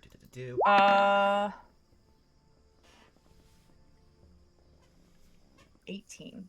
Okay. So first and foremost, weaponry-wise, you find a longbow and remaining 5 arrows. They're just basic arrows. You find 2 daggers. You find a pouch with 35 gold pieces in it. Immediately pocketing that. You find a set of dice. You find a silver key with a crescent moon at the handle. And you find an envelope. He will check the envelope and see if it's contains a letter and if it's language he knows.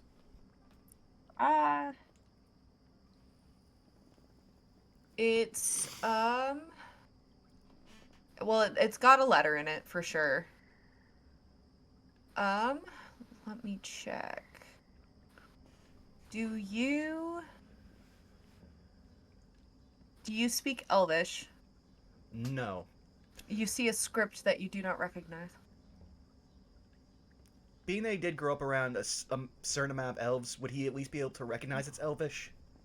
Unfortunately, because of dialectal variances, i.e., we're in the domains of dread, I'm gonna say no on this one. Totally fair. He will hand it to a Festial. Can you make heads or tails of this letter? It might tell why they attacked us. He grabs it and sees the language it's written in. Oh, actually, yes. I can. Then I'm going to message you what it reads. Oh boy.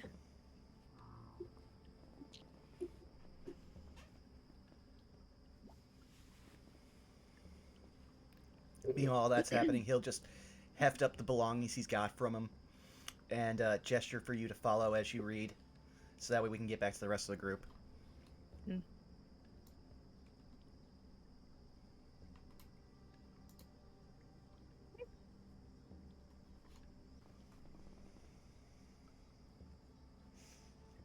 Man, we just got a letter. That song just keeps coming up in our games this week.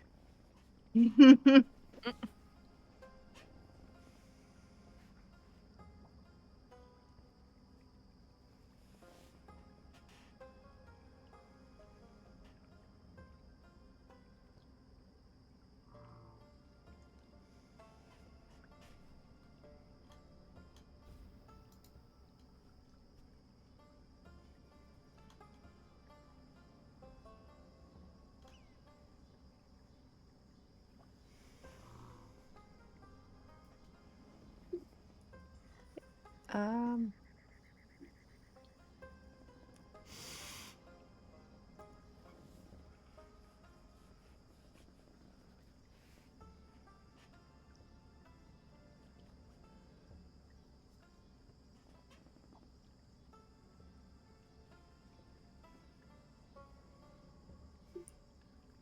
Also, since notes are being written and read, is anyone besides Ophestiel visibly damaged? Humphreys. Okay, well, seeing that as Ophestiel's reading the letter and deciphering it, he will hold a hand out to each of you, and to do for Ophestiel, they gain. Where are you? Oh, again, why do I keep trying to cast spells for my spells page?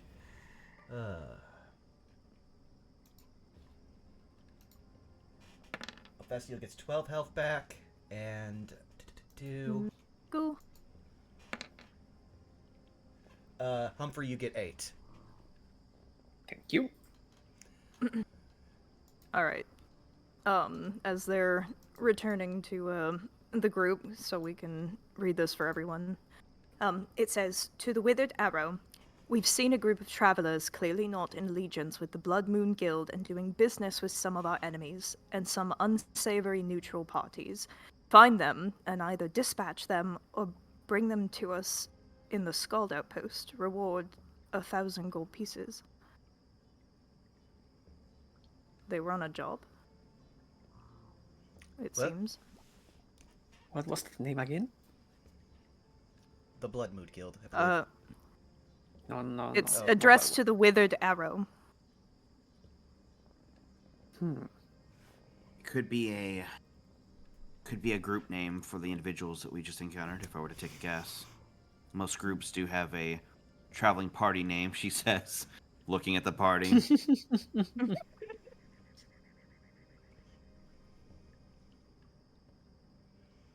Well, at least we're being valued close to what they have for the scavenger. That's actually fairly complimentary.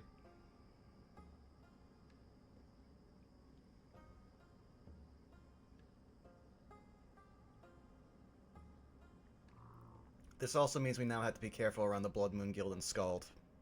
But luckily, I guess they don't know what we look like. They were just assuming from where our location was. One of them escaped, so they do now. True, I did take off his finger. Oh wait, Brance is going to jog over and pick up his hand axe that he threw at that guy, just so I have all Sure. 6 of mine back. Yep. And he comes back. Okay. Yeah, he will probably hold a grudge. I did take a finger. He's actually very lucky. I was aiming at his heart. They were aiming for us specifically. That is concerning. Far as I thought of us, we're just travelers. There is no point in hunting us down. Apparently, either we have been gravely mistaken for somebody else traveling this road, or y'all have certainly done something before I met you to garner some infamous eyes upon you. Lena, roll me an insight check. Okay. And or, actually, your choice. Insight or history. I'm actually trained in history. I will take that one. No, it's not much better, but it's a little bit better. 19.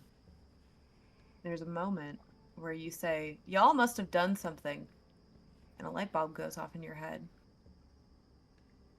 The person that employed you deliberately does not align himself with certain groups, certain parties, and does, if you remember correctly, have a bit of a reputation, or at least he used to before he retired. And if you remember correctly, you remember that his outpost and all of his belongings lack any form of insignia. And you would know that in the areas where the Blood Moon Guild or other groups and whatnot, wherever territory or, like, it just kind of like in the same way as like a name. A lot of people wear like sigils, right? And you remember in Melancholy that there were doors that had like almost down like upward facing crescent moons that seemed to be dripping. That insignia was burned into many of the doors on many of the buildings in Melancholy. And you know that this man carries no insignia on any of his belongings. Hmm.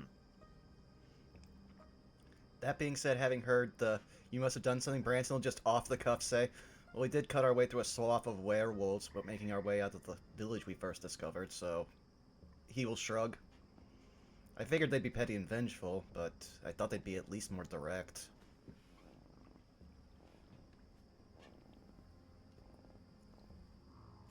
You will find Branson, this world has a habit of doing things very not direct. I know, it's infuriating and I hate it. She says she has a little bit of a wry smile. It's like little nicks and tears at your reputation or reach will slowly get the better of you until you can be dealt with. That's how things work here very often. That being said, I think we should call the day early and camp. Mostly because I am losing a fair amount of blood and would like to sleep. I think that's a really wise decision. But I think we should move at least somewhat from this spot specifically. If these, gesturing to the person that he's currently standing over, these guys wake up, and or if that other person comes back, let's just say I feel like this wouldn't be over if we just stayed here. Oh, we left one alive? Should I just fix that? He just holds up his axe questioningly. Yeah, when you say one is alive, Humphrey's like knobby ears like perk up, and he puts the rapier in front of Branson, not pointing it towards you, like barring you. Like, hold on, Mr. Branson. What do you mean there is one alive? Yeah, one of the ones I was tussling with is live here. Same with Gestures. the dog. Lychee just kind of gestures to the man he's standing over who has been groaning. Sorry for missing that. Do we have any rope? I've got 10 feet of chain. And the python. That will do. Alright, Branson will just walk over, grab this guy by the scruff of his, whatever he's wearing.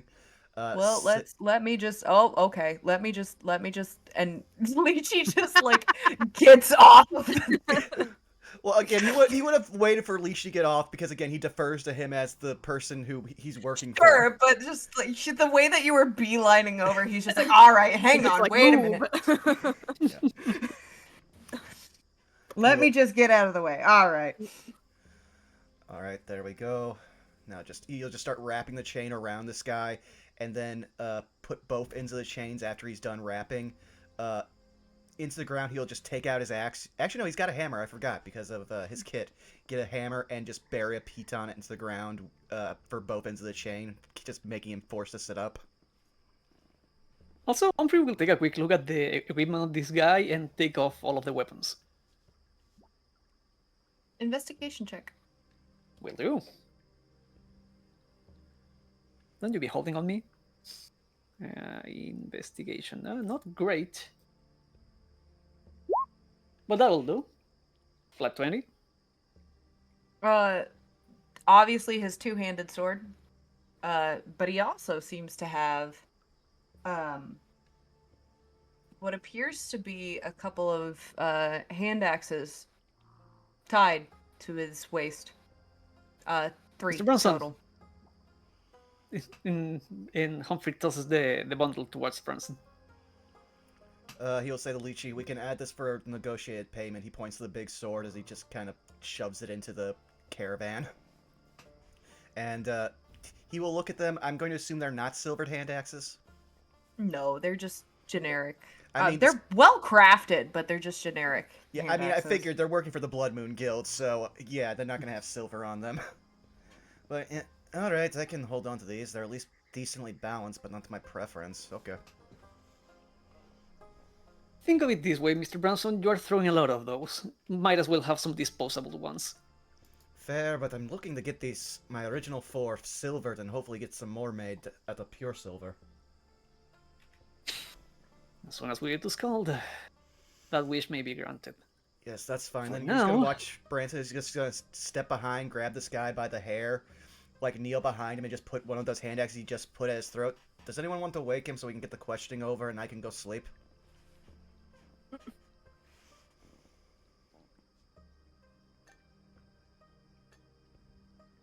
What do we do? Do we wake him up? Do we wake him up now? I mean, we're not taking him with us, and we're either killing him or leaving him chained here in the woods, so... Very well. And hopefully we'll just shake the guy.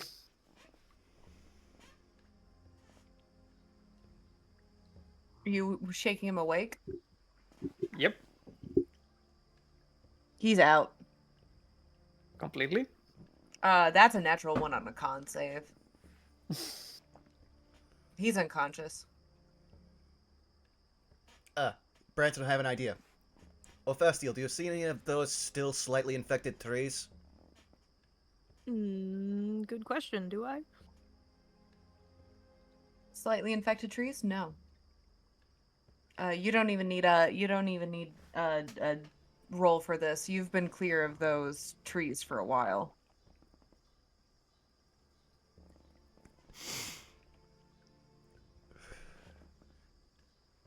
Damn. I was hoping their sap was as bad as the stuff they infect people with. That would have been a smelling salt. Do you want to? I do have the vial. Considering the fact I that could. considering the fact that we found spores spreading in bodies, I would not be too keen to just wave that stuff around. Just whatever little benefit we might get to just exposing people to it, I feel the downsides are far outweighing the benefits.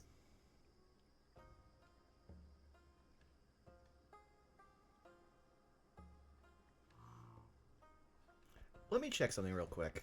I mean, you can always just if you have anything to heal the guy, we can I always have take him- used take all him- my spell slots healing everyone else. But I have and an you innate are busy- spell... and- Mhm. No, Just go a ahead. I was gonna Yeah. say if that doesn't work, I do have some more healing spells if you need them. For later, but I can heal back most of this with just, like, hit die. But Branson's going to try something, because it doesn't specify the creature needs to be awake. They just have to be able to hear him, and he's right next to this guy's ear. So Branson will lean down, and in a voice that sounds... What? I'll get in the way there. Incapacitated I believe it means you cannot hear. You're not Correct. aware of your surroundings. Correct. He is not Yeah. aware of his surroundings. Oh, fair. Then, well... One day, suggestion will be used by Branson. It'll be effective. Maybe.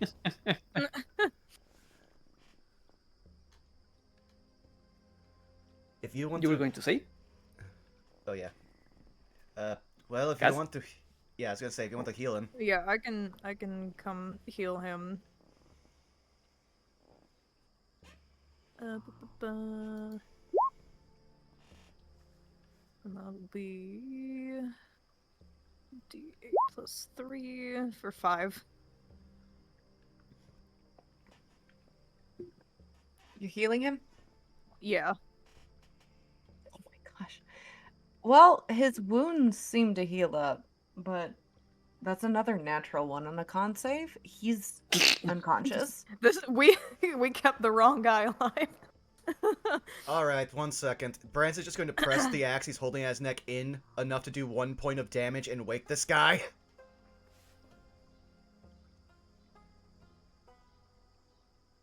Okay.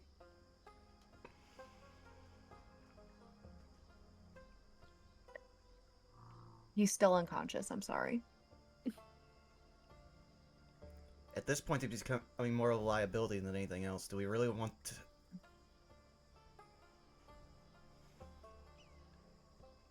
I am not keen of killing an defenseless opponent. We could This just was a tie him waste up of and time. throw him in the caravan. We can. I don't know if we want to. I mean, we're just going... What are we going to do after we talk to him? We're either going to kill him or strand him here and he'll die by exposure or whatever horrors are around here. Mr. Litchi, I believe the caravan is yours. Would you be opposed of us just carrying this person around? What do we need him for? If possible, a few answers. Like, are we convinced it was the Blood Moon Guild that hired these people? Is there any insignia on the letter? I don't know. I haven't seen the letter. Ephastiel, the answer is yes. Yes. Okay. What? And it's what it is a picture of a crescent moon that is like so its points are facing upward, and it looks like a liquid is dripping over the sides and down the page. When he One of hears these days, as an aside, one of these days I will actually have art of this. I am so sorry. You're Yeah, fine. You're fine.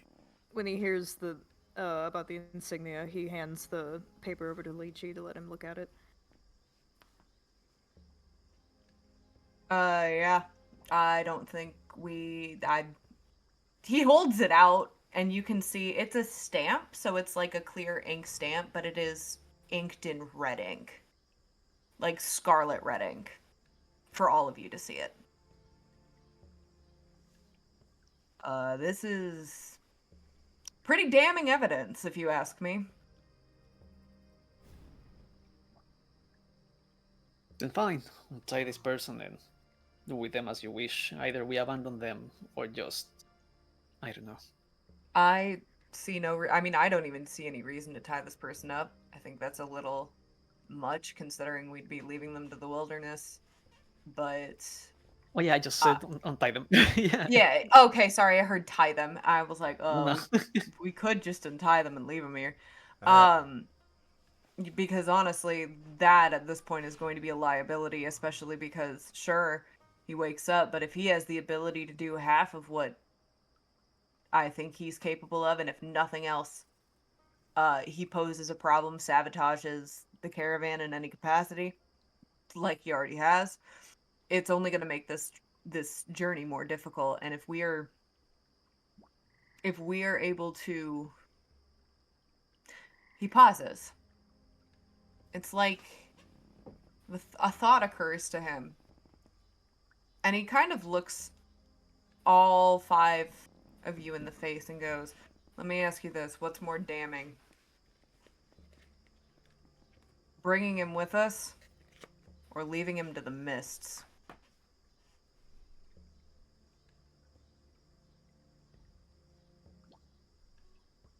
I would like you all to insight check him. Will do.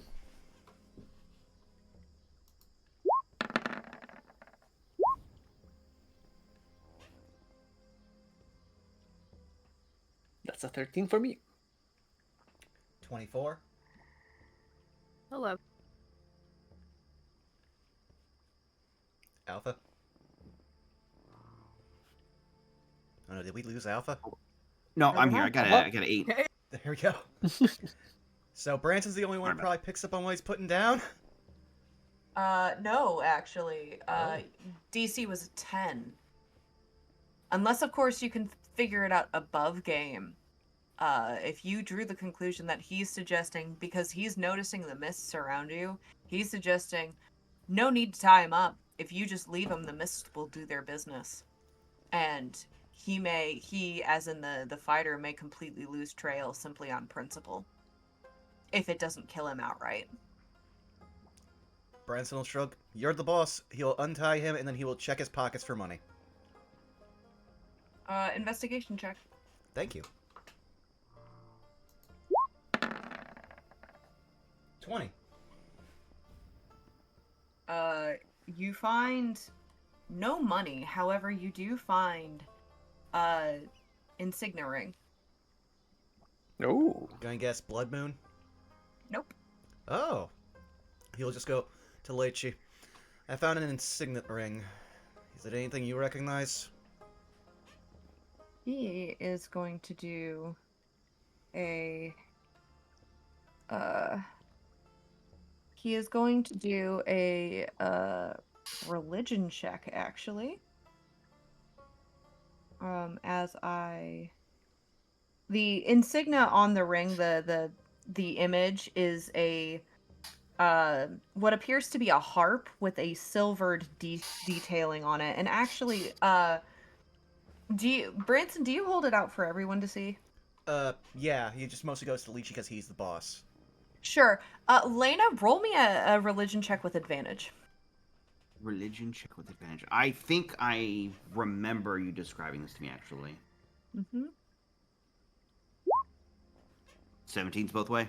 That is the insignia of the deity Milil, who is the god, the deity that resides over the ancestral choir and the Temple of Divine Song.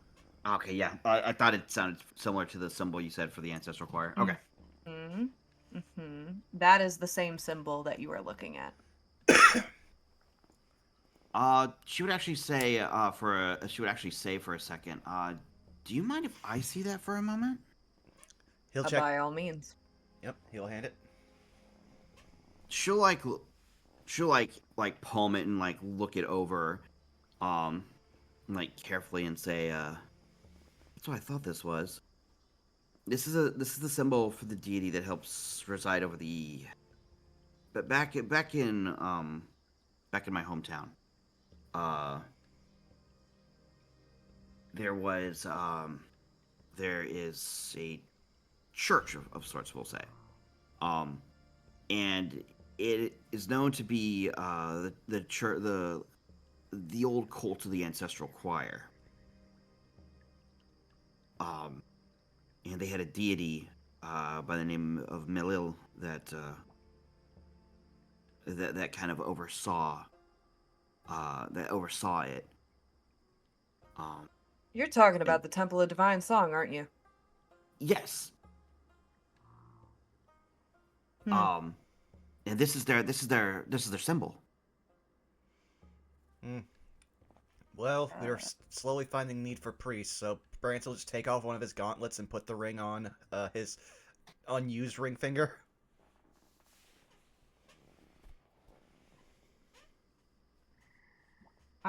For all of you, I am dropping this in the notes and handouts. Ooh, thank you. Ooh. Ooh, that's pretty. Oh yeah, I like that. And then, really quickly, I'm also going to make it available on Roll20. Give me 2 seconds so that folks on the stream can see. Give me Fair. just a moment. While you're doing that, Branson will just turn to Leech and just go, I hope you don't mind I am taking anything from those that we are killing or leaving to the ends as I negotiation. have no qualms either way.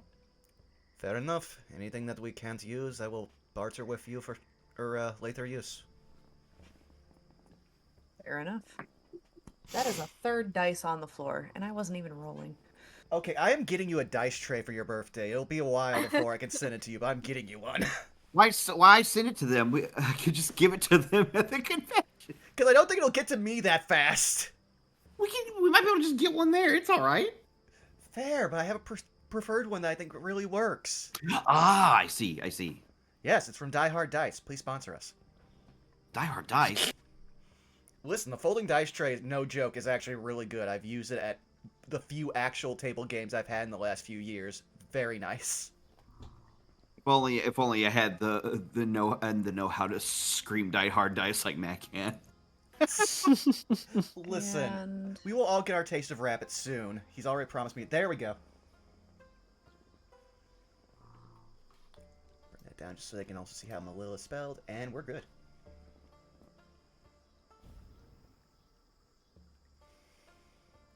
Alright, let's get the ways away. If anyone needs me, I will be in the caravan as Branson climbs into the the one that Lychee usually uses, and collapses Family Guy fall. As well, Mr. Branson.